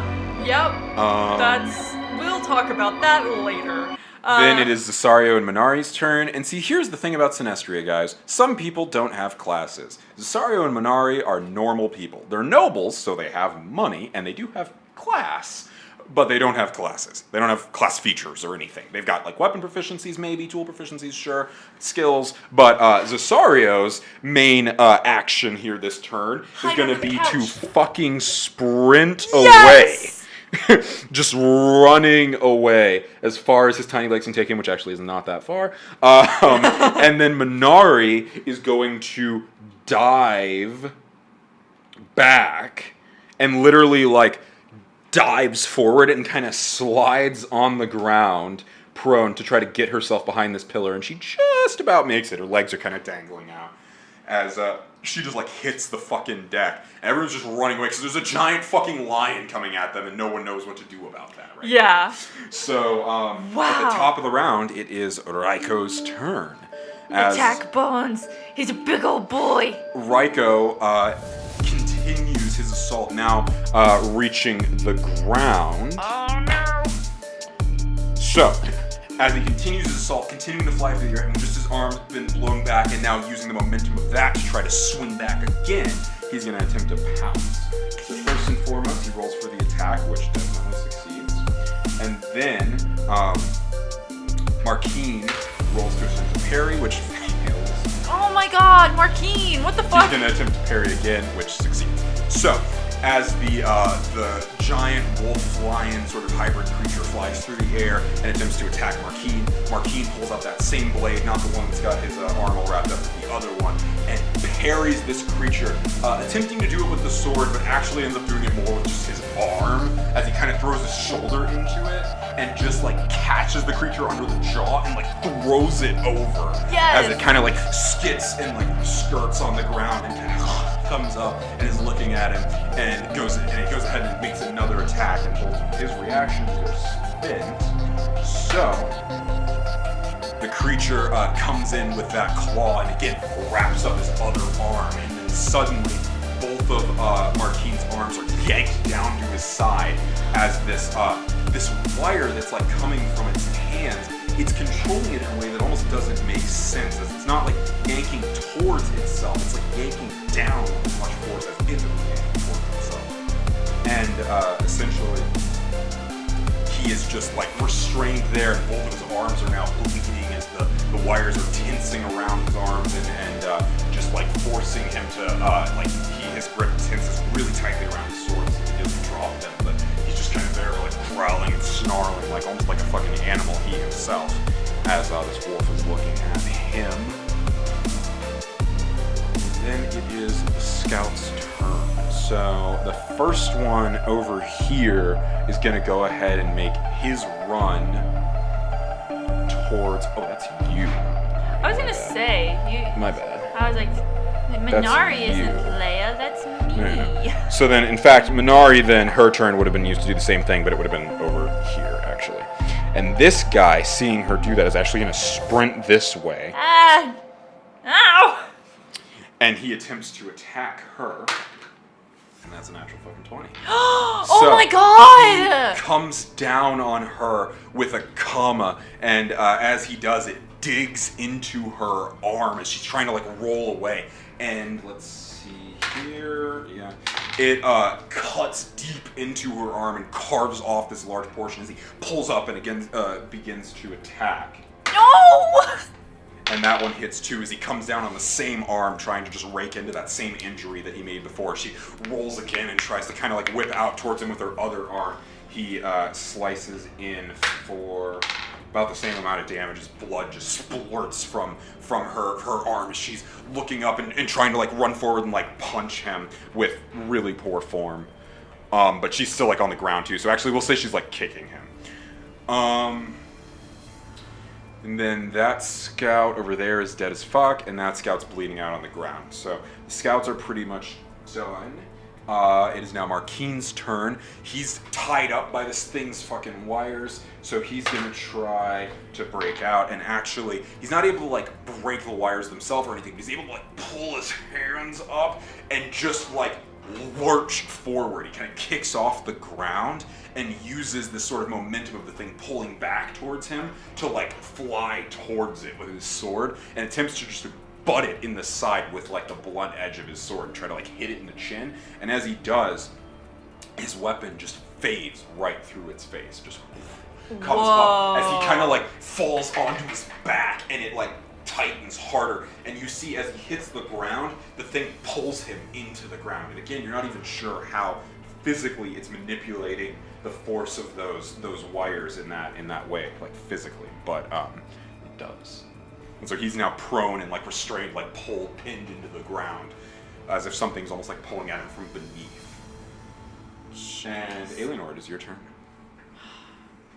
Okay, chromatic orb at 2nd level at the guy just like tearing Minari's arm apart right now. Okay. Yeah, chromatic orb at 2nd level, and I'm gonna make it thunder damage. Okay. 10. So, explain to me the casting of this spell. Okay, so for chromatic orb, she takes out this diamond from her like pocket, and she just kind of begins like casting under her breath in we'll say Stilt's Guardian. And as she's casting, the diamond changes kind of elements, and then she just kind of like holds it up, and the element just like spews from it at the person. All right. So yeah, you take it, it's pulsating like a tiny sort of globe flashlight, and eventually as it kind of rapidly begins to charge, it locks into one. Once it does, that energy begins to coalesce. And you said, what type of energy is it? It's like thunder. Okay, so this sort of just like sound begins to kind of warble from it, and it's just this like massive explosion of just energy. You can like see the sound. It's almost like it's breaking the sound barrier, basically. And you see that that ripple kind of go towards this guy. And it was how much to hit? 10. Yeah, and just as it's coming, it takes a little bit too long to charge up, and he sees it coming, and as he does, he jumps out of the way as it kind of flies past him and smashes into the wall, sort of taking one of the bodies of one of the downed patrons and smashing it against the wall window. As the guy just kind of like looks back to you now, and for a second is now looking at you instead of Minari. Oh, good. Is it an action for me to activate the hover? Yes. Okay, well, shit. Or, well, no. The hover is a movement part. It's the levitation. Okay, cool. I'm just gonna, like, hover right up in this guy's face then. Yeah, so you just begin to float off the ground, and are you, like, actually hovering now? Yeah. Instead of just the 1 foot? Okay, so you actually hover, what did we say, was a foot or 5 feet? Yeah, like 5 feet. Yeah, so you just begin floating off the ground and then very quickly sort of dash in the air towards him. I think we said it was a foot because the whole idea was that it's just like you're just lightly off the ground and moving fast. Yeah, so she's just hovering like a foot off the ground. She like floats towards him. Yeah, you just float up and just quickly kind of zip towards him. You're getting like right up in his face? Yeah. Okay. And then I'm going to telepathically tell Bones target the wires so that the Marquis can go free. Okay. And Bones is going to make a targeted strike at the wires. is that a +3 difficulty? Yes. Or, sorry, no. It'll be a -3 to your roll. Okay, -3 to my roll. Okay. Oh, yes. Okay, that is 14. So, as you come down with, or as Bones rather, comes down with the blade, his massive fucking blade in his large size, he comes down, flicks his wrist, brings the blade down, and as the point hits the wire, this blade should cut this wire. But it does not. The blade bounces off as if it was as small and as feeble in comparison to the blade that Martini was using. And as it bounces off the wire, there's this sort of reverberating sound of metal on metal and that sort of warbling of strings. And however, you do see that the force of that attack sort of yanks Martini a bit. And he takes fucking a little shit bit more damage as he kind of lets out a roar, and the wire around his arm kind of moves a little bit slightly and tears off a very large portion of his forearm, of the skin. God kind of damn. gets wrapped up in there, and he's just kind of really gritting through it on the ground right now. Hey guys, I suck without my dad. At this point, is there anything else you or Bones would like to do? Yeah, bonus action. I'm just gonna summon the Shadow Blade. Okay, so you reach out with your free hand that isn't holding the diamond, and what does that look like when you summon the shadow? It is one of the few incantations she knows in Onara, and she just out of like nowhere pulls this violet-colored blade from out of the air essentially. All right, yeah. So you reach out, say this incantation, and as you do, this blade begins to just materialize in your hand. You flourish it, and the violet fire is sort of raising off of it. Yeah. It is now Enrique's turn.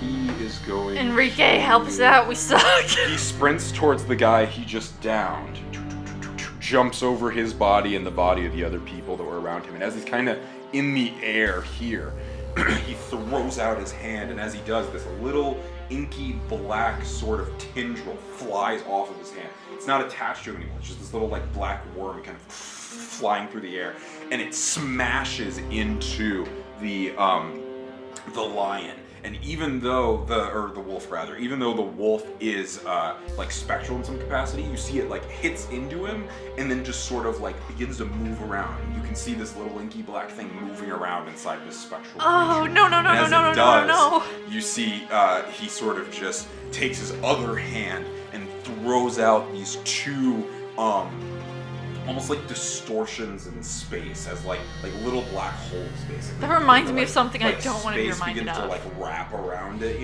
as it just, and they fly towards him very quickly, and as they both hit, they like detonate, pulling off pieces of the spectral form of this thing just into the sky. So let's see here. Yeah, and damage on that.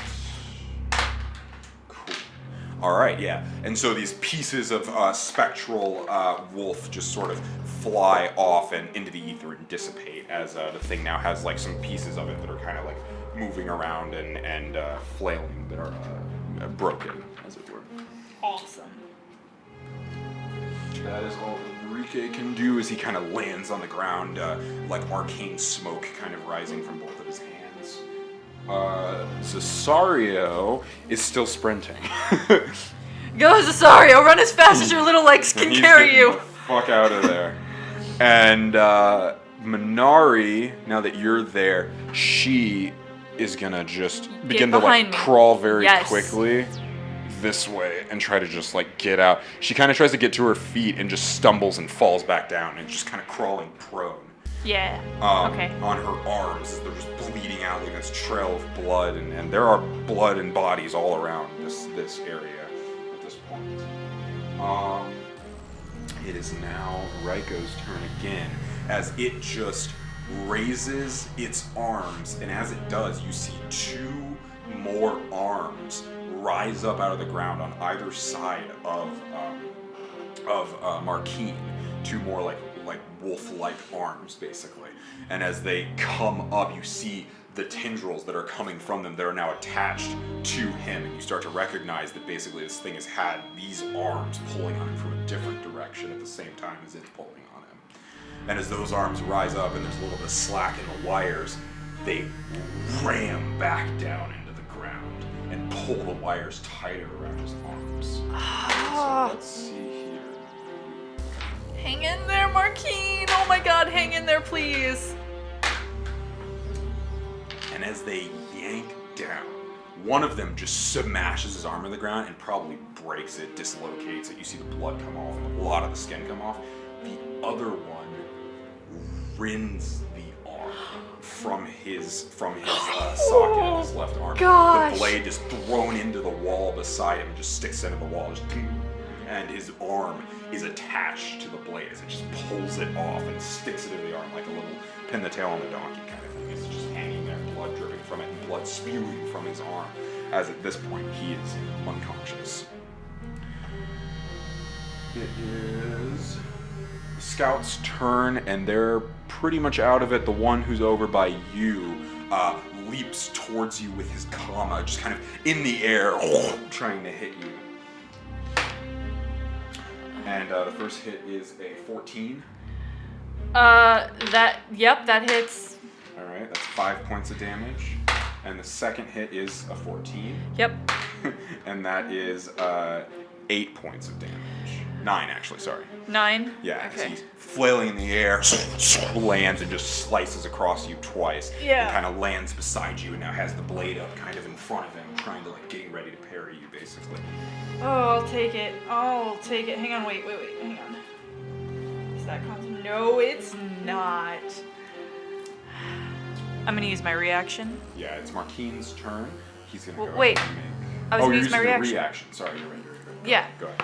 I'm gonna use my reaction to cast Burst Chain. Okay. And these essentially necrotic chains sprout from my back and lash out at the person who last attacked me.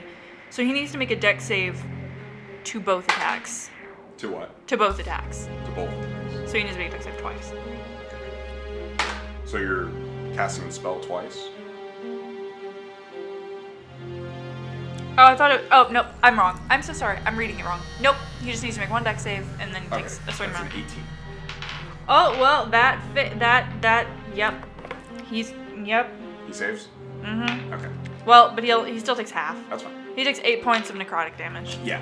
As you, this is the one who had originally dodged your chill touch, and now as he comes up and swings at you with this comma, you have these chains just lurch out towards him, 2 spectral necrotic chains, and as they kind of come towards him. The first one he parries, and the second one, as he's parrying, left himself open, digs into his shoulder, goes through, the blood kind of comes out the back, and then it rips back out of him as the blood spurts forward, and he kind of lurches forward, his arm now kind of loose at his side as he's coming at you again with the comma from his right arm. It is now Martine's turn, and he's going to make a death save as he is unconscious and being smashed by this giant wolf lion thing, and that's a success. Oh, good. But Aeleanor doesn't necessarily know that. But yeah, at that point, it is now Aeleanor's turn. Okay, This dude's up in your face, coming at you again with another comment. yeah, I don't care about him. Toll the Dead on the creature. Okay, go ahead. And Bones is gonna spell mimic that same creature. So the creature needs to make 2 wisdom saves. And yeah, Okay, that's a 13 and an 18. the 13 fails, the 18 saves. So he takes. Has he taken damage yet? Has he taken damage yet? Yeah, just any damage. Yes. Okay, so that is 2d12. Yeah. Big numbers. Yes! 20 points of necrotic damage. Okay, and is that halved at all? No. Okay. It's either you succeed or you fail. So he failed on one. Oh, this is the one that did hit him. Okay, cool. So Yeah. these 2 bells just ring, boom, boom, right beside him. The first one hits, but doesn't seem to affect him at all as he's kind of standing his ground with these claws dug in and everything. And then the second one, as it goes off, it's just too much for him, and it shakes apart a part of its face as the spectral aspects of it kind of get blown out. It's almost like it's in slow-mo. It's just sort of like floating there, the pieces in its head. It's kind of... Yeah. Okay. And that is my turn, and Bones' reaction. Bones is going to make an attack. Come on, baby. Oh, come on. 15. 15, alright. So, as Bones, and this is at Ryko or the Scout? Ryko. Okay. So as Bones comes down again with that blade, just raising up and just bringing down this massive blade, Ryko is unable to dodge as he's buried in. These two things are smashing into him. But he does raise his arm with his reaction and basically attempt to like bring it, parry it. And with that, raising his arm, the blade just phases through and smashes into the ground. Go ahead and roll damage. Oh, it did go through. Okay. Yes, it goes through. It doesn't go through easily, but it does go through. Okay. Damage. Oh my god, yes! Okay, max damage, baby. Okay. 16 points of slashing damage. Okay. And so as it goes through, you can tell that the blade doesn't necessarily pierce as hard as you want it to, but it does pierce into some significant damage. Okay. The creature then, at the end of your guys' turn, vanishes. Wait, with the marquee? No. Okay. It disappears. The cords are still attached. So you very quickly realize the cords are moving underground. Oh my god, oh my god. No. It is now Enrique's turn. He's still sprinting towards it, then sees the creature disappear and just moves a little bit to the side around the column and just begins to look around that corner. And you see this arcane energy begin to rile up in his hands and kind of warble as he's just like waiting and holding it. Yeah. And then it is Asario's turn. He makes it to the door, throws it open with his arm, and sprints out into the darkness. Go, little Festarian drug. He's fucking Go. gone. And then Go, little Minari drug dealer, go. Is continuing to crawl before she falls unconscious and stops crawling.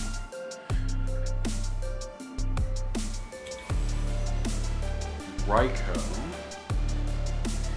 suddenly bursts up right in front of Enrique with the two arms that are attached by wires to Martine, basically like almost as if they've been broken, twisted behind its back, still holding on, as two more arms shoot out of its chest and begin to just attempt to rake at Enrique. And one of them hits, and he succeeds his dex save, so you see those same sort of tendrils coming off of these arms whip out in an attempt to hit him. The first one misses, the second one hits, but isn't able to wrap around as he kind of pulls his arm down, having seen what happened to Martine, not wanting it to happen to himself. Right, yeah. He does, however, suffer a pretty significant amount of damage, as you see, as he does pull his arm down, that wire just tears off of the first kind of layer of his forearm skin. As he's now bleeding onto the ground too, and he, using his held action, fires out this blast, these two blasts of arcane energy. And one of them goes wide, and the other one hits, but just sort of in the shoulder, and blows off a portion of the shoulder, taking that sort of energy. And now this creature basically has all these different arms coming out of it in different directions, doing stuff, and parts of its body are just blown off and floating there, almost as if it's just been frozen after being shot. You just see these pieces and this sort of ectoplasmic ichor kind of attaching those pieces a bit, and just this sort of masterwork web of gore and viscera. It's looking pretty rough. Yeah. It is now the scout's turn, and the only one that's still really there is the one that you've turned your back on to make an attack. Yeah, that's fine. So he is going to attack. I'm going to give him advantage as you sort of diverted your attention. Okay. Can I parry with the Shadow Blade? Yes. Okay. I just roll a d4 and add that to my AC, right? Yes. Okay. What'd you roll? A 2. Okay. Okay. That's useful. So I've got an AC of 13 now. Okay, he rolled a natural 13. So he comes down with the comma across your back and deals 1 point of damage. Oh, thank God. His arm is all bloody and everything. He attempts to hit you, and the comma kind of digs into you a little bit, kind of rakes, and then kind of falls off on the ground. He kind of stumbles. The scouts are pretty much out of the fight at this point. It is now Martine's turn, and he's going to try to make his second death saving throw. And that's another success. So he, with that fucking natural 20, begins sort of coughing and is pulled back into kind of life as he just lets out another fucking scream, and the blood is still coursing from his body. He's not in a good position, but he's definitely not dead. He's alive. It is now Aeleanor's turn. Okay. Aeleanor, seeing that, is going to this is so illegal. Fuck. It'll be our little secret, okay? It'll be everyone who's dying at this party. It'll be our little secret. It'll be our little secret. I'm just gonna. Fuck, he's gonna attack Job maneuver. What are you doing? What are you using to get there? Oh wait, nope. Never mind. That spell can only be cast on yourself. Damn it. Yeah. In that case, how far away is the creature from me? I'll let you, in this moment of very tense craziness, I'll let you attempt to make a very challenging Arcana check to modify the spell at the moment. I don't have... But like, if it doesn't work, then I've wasted my action and I haven't done any damage. True. So I'm gonna cast Chromatic Orb at 3rd level at the thing. Okay. What type of damage? Lightning. So, cold, winter? Oh yes, winter. Yeah, my bad. So the electricity begins to form in your around the crystal, as well as this sort of soft, icy kind of energy. As it blasts out, sort of like 25 to hit. Like an arrow of ice just flies through its electricity, zapping off of it as it smashes into Ryko, or the dude who just hit you with the column. Ryko, the creature as thing. It arcs around the columns, digs into Ryko. How much damage?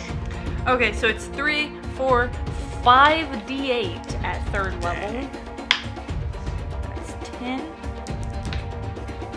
20, 28 points. Jeez. Of winter energy. So, as the bolt arcs through the air, pierces through the ice and dissipates it, or actually just gathers it with it as it's getting larger and larger and larger, begins curving around the different partygoers and combatants as well as the columns, and finds its purchase. Finish it. She just holds the diamond up, and at this point, like, the mask kind of just like falls, her hair is like blowing around her. Oh yeah. And there's like the ice doesn't bother her. Like the fog, the cold fog begins like swirling around her, and she just throws it all towards him, and as the spell moves, the fog separates for the spell and hits it right in the back of the head. Okay. And as it does, it smashes in the back of the head.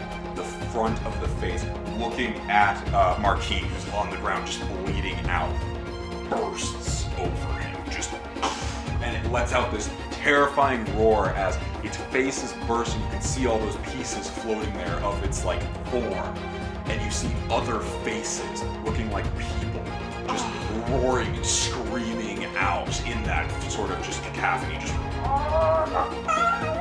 There's different types of screams, different faces, all coming out and roaring, and then suddenly it all just vanishes.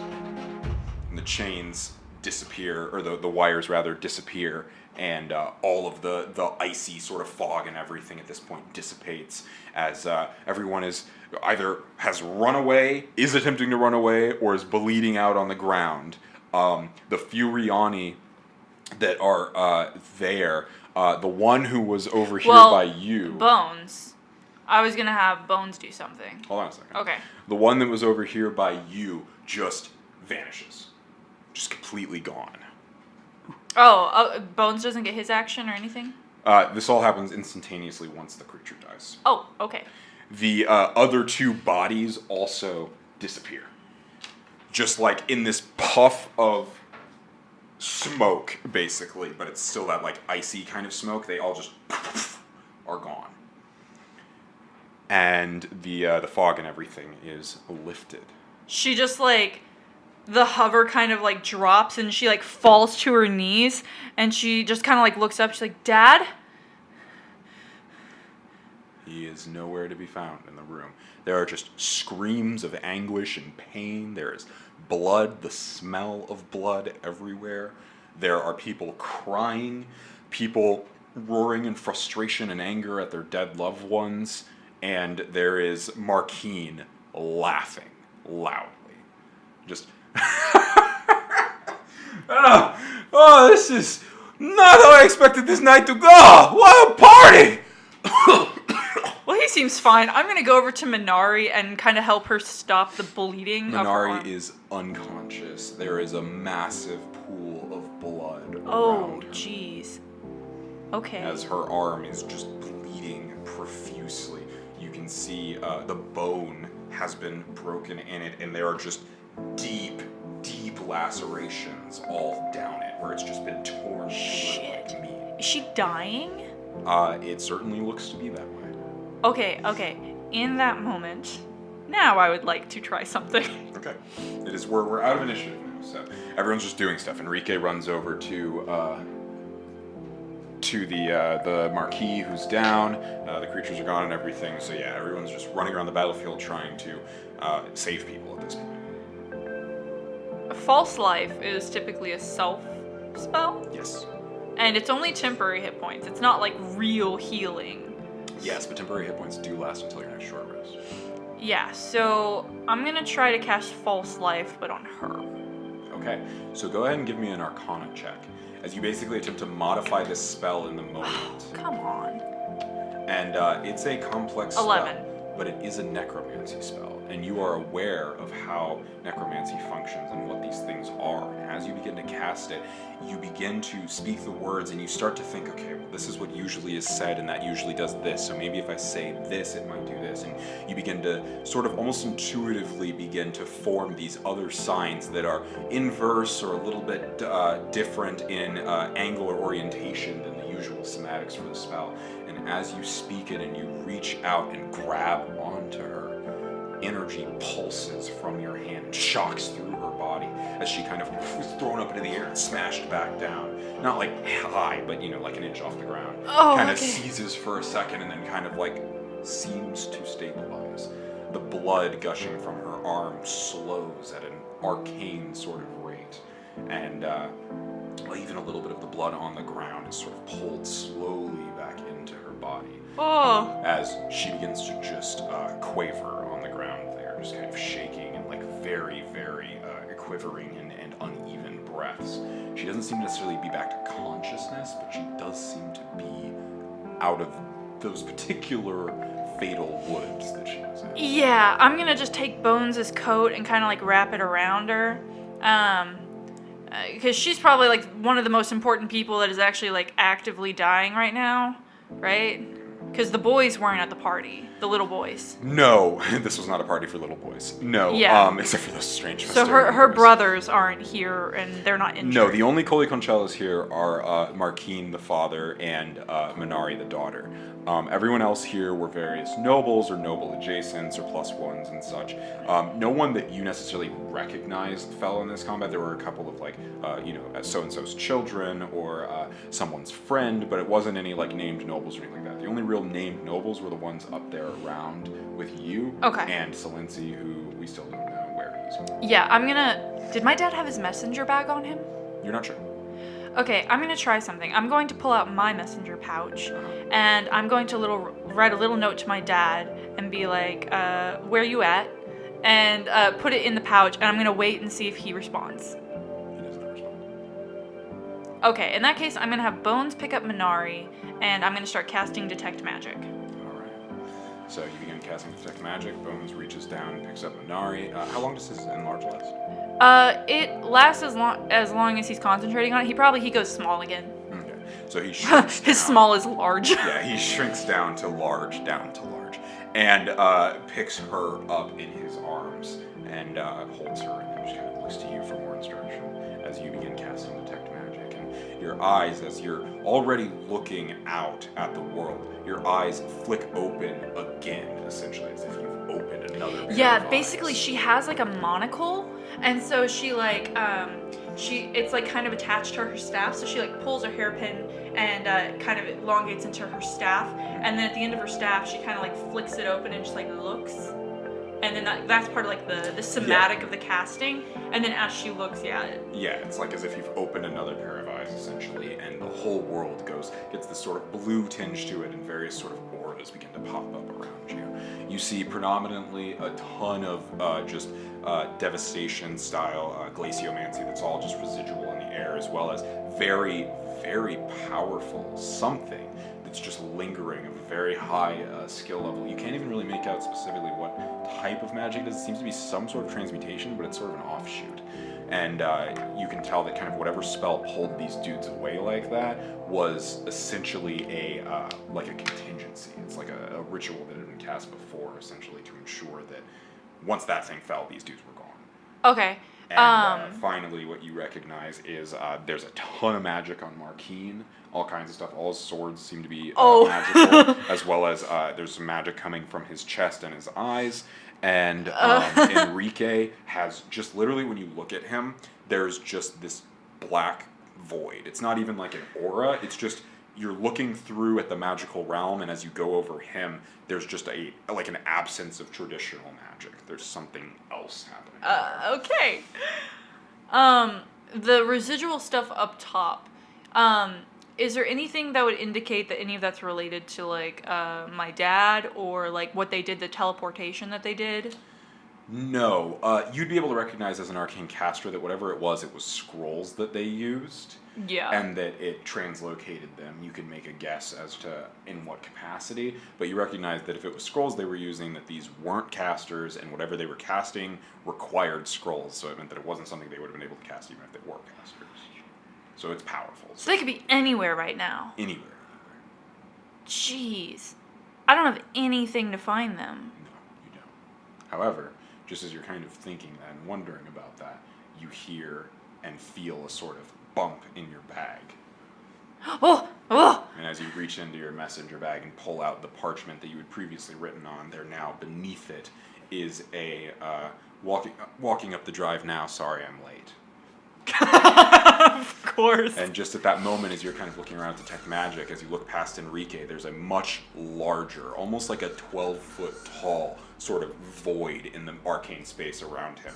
As you kind of pull the monocle down, and as you look, you see Salensi just standing there, kind of looking down at Enrique.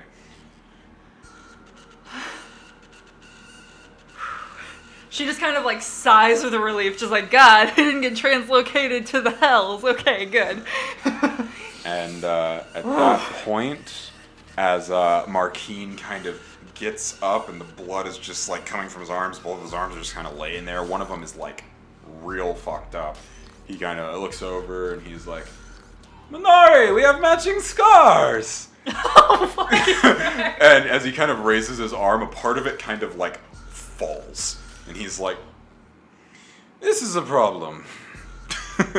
And he kind of looks over. No, because his arm was torn off. So actually, well, you said it was rended. I pull back because his arm. No, his arm was actually ripped off. Oh, like ripped off. Yeah, because it's in the wall over there. So he'll actually walk over, still bleeding and shit. He'll walk over, pull the sword out of the wall, and take his arm and kind of raise up the sword in his arm. And he's like, "We did it!" And he kind of throws his arm and his sword over his shoulder. The sword kind of falls out of the hand. He reaches down. It's a ridiculous drunken mess. He's still bleeding out. He should be dead by any practical Yeah. means, but he seems pretty fine. He's chilling, you know? And he just kind of steps forward. And are you still... Yeah, Detect Magic still lasts, right? Yeah, essentially, the Detect Magic, she just twirls the cane to the side after it's cast. So that's just the initial casting. Yeah, and then her it eyes are activates. basically glowing this golden yellow color. Okay. So as you're looking through, you, as I said, see Solensi, and then as you look back at Martine, there is also a even larger than Solensi, about 16 feet or so tall.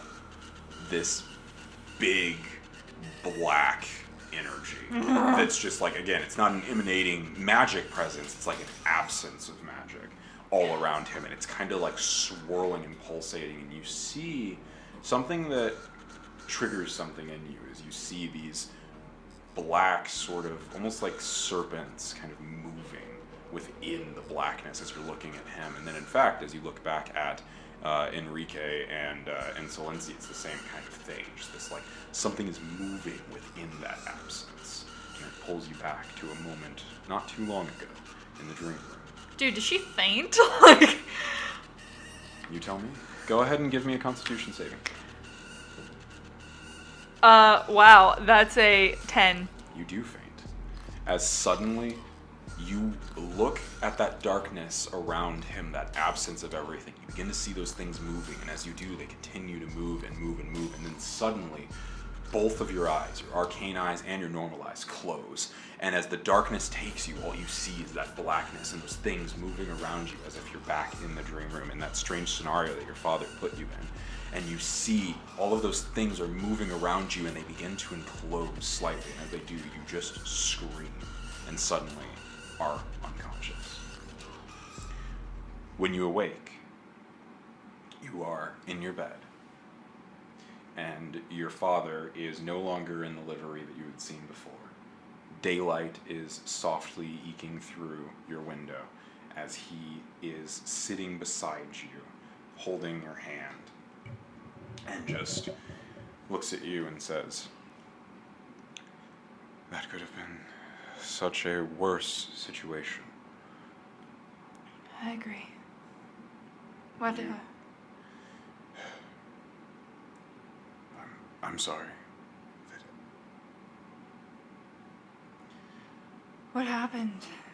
I Everything- remember, like, getting the message and... I was transported somewhere, I'm not precisely sure. It was another realm, I believe, some sort of demi-plane. It was very cold, I don't know. It was a strange place, to say the least. But I was able to come back. It just required me to use a lot of magic and a spell that I haven't used in a very long time. But Did Solensi and that... I mean, yes, Solensi made it, but did that Darrisani woman ever make it back? I'm not sure what exactly happened to Cassandra, but I'm sure she's fine. She's quite powerful. When you were gone, there were... This, like, creature showed up. This wolf thing. But it had these weird, like, tendrils. And they just, like, ripped apart the Marquis's arms. And he was just laughing about it. The creature? No, the Marquis. Yes. He's a strange man, as I said before. Oh my god, Minari, is she okay? She was all right. The last I saw, she was conscious. Her wounds were mostly healed.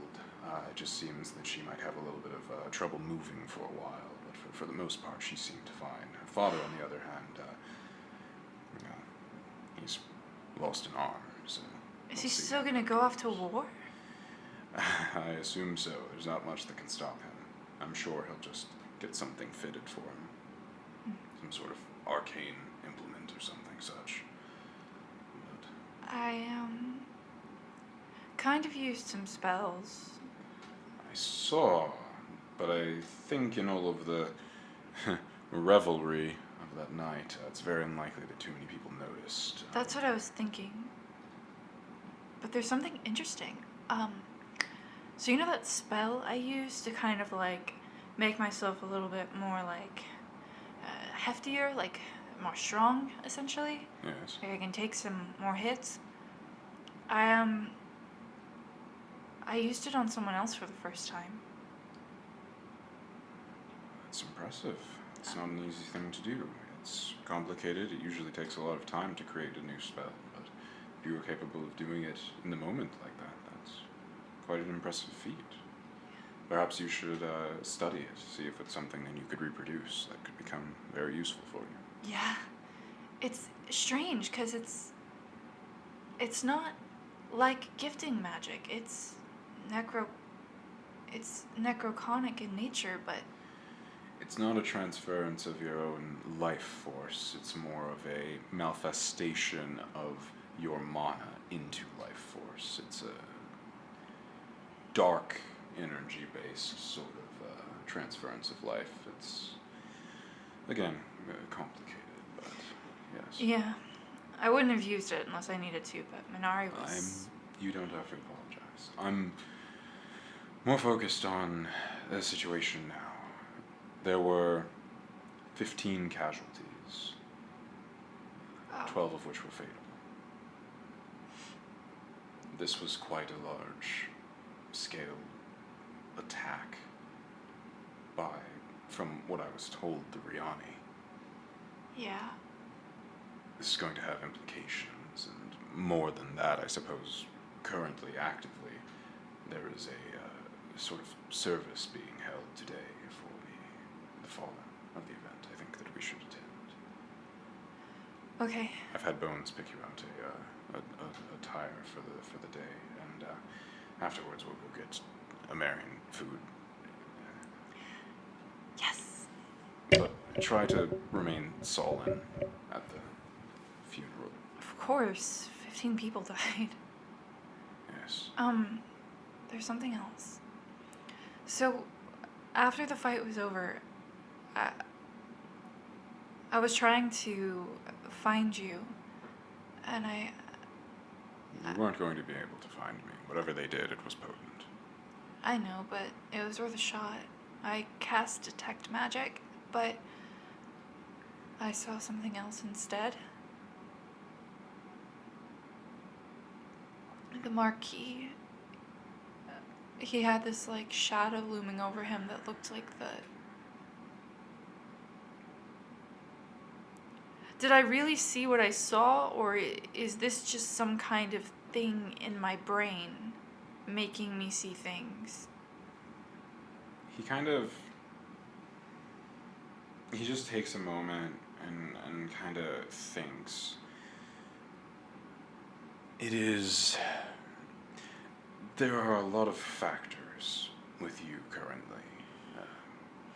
Between your leg and the ring and the events that have occurred, it's hard to say precisely what the effects of all of this will be in the long term.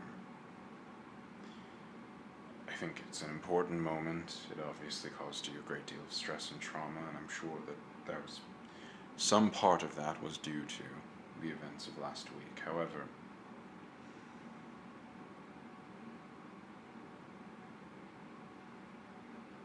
I would advise you not to bury it, to forget about it. Don't seek it necessarily either, but whatever this is, whatever is happening, these alien events, they are drawn to you in some way. So far, they have been. It's not a coincidence that I give you the ring, and then not much long after that, you're attacked by a ghoul of all things. Alien creature, manifested like a devil, but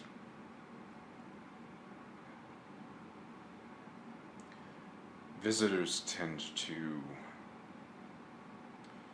coalesce around objects and faculties of their same power.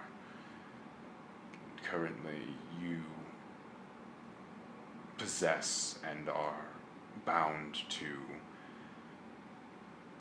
quite an amount of that power. Have we found anyone yet who knows how to get it off? No, but I'm searching. As I told you, I'm searching. These matters are complex, and they are... You have to be careful who you ask. I am acutely aware. I Trust me, understand. this is why I was speaking with... Hopefully, Cassandra will reach out to me again. She is a sage. Her group studies these sorts of things. Not too well, as it's not an easy thing to do, but there is hope, I suppose, in that avenue. She might know more than we do, and perhaps we could use that to assist in finding some sort of cure. She just hugs him. He hugs you back.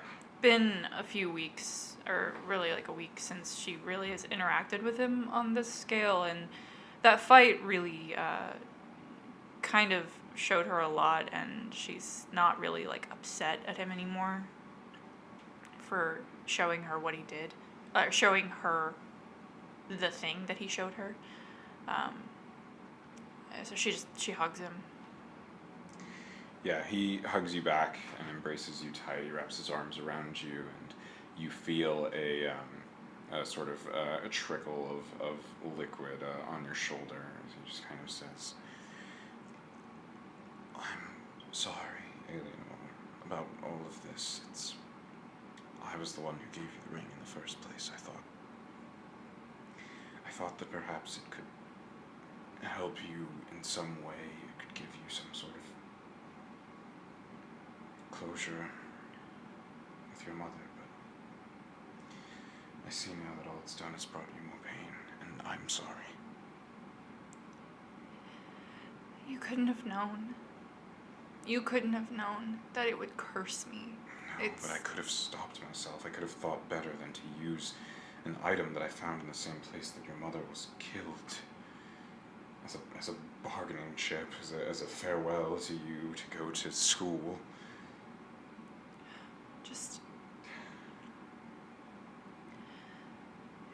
Well, don't blame yourself for it, because what's done is done, and blaming yourself for it is only going to make me feel terrible. Let's just keep searching for answers, okay? As I said, I will reach out to Cassandra. He kind of pulls back and wipes his eyes and kind of lifts his glasses for a second and looks away from you. Puts his glasses back down. I will reach out to her. And we will solve this. We will. We always do. I'm gonna get ready for the funerals. I'll be out in the stables. Okay. Yeah, she just has Bones get her dressed, and Bones didn't take any damage, but she kind of like looks over and just makes sure there's no like nicks in any of his bones, and just kind of mends any wear or tear, and has him get back in his suit, and they go out to the stables. And as you walk out of the stable, or out of the house and towards the stables, it's a beautiful morning. There is a soft sort of breeze. It's very calming, and that is where we'll go ahead and end this session.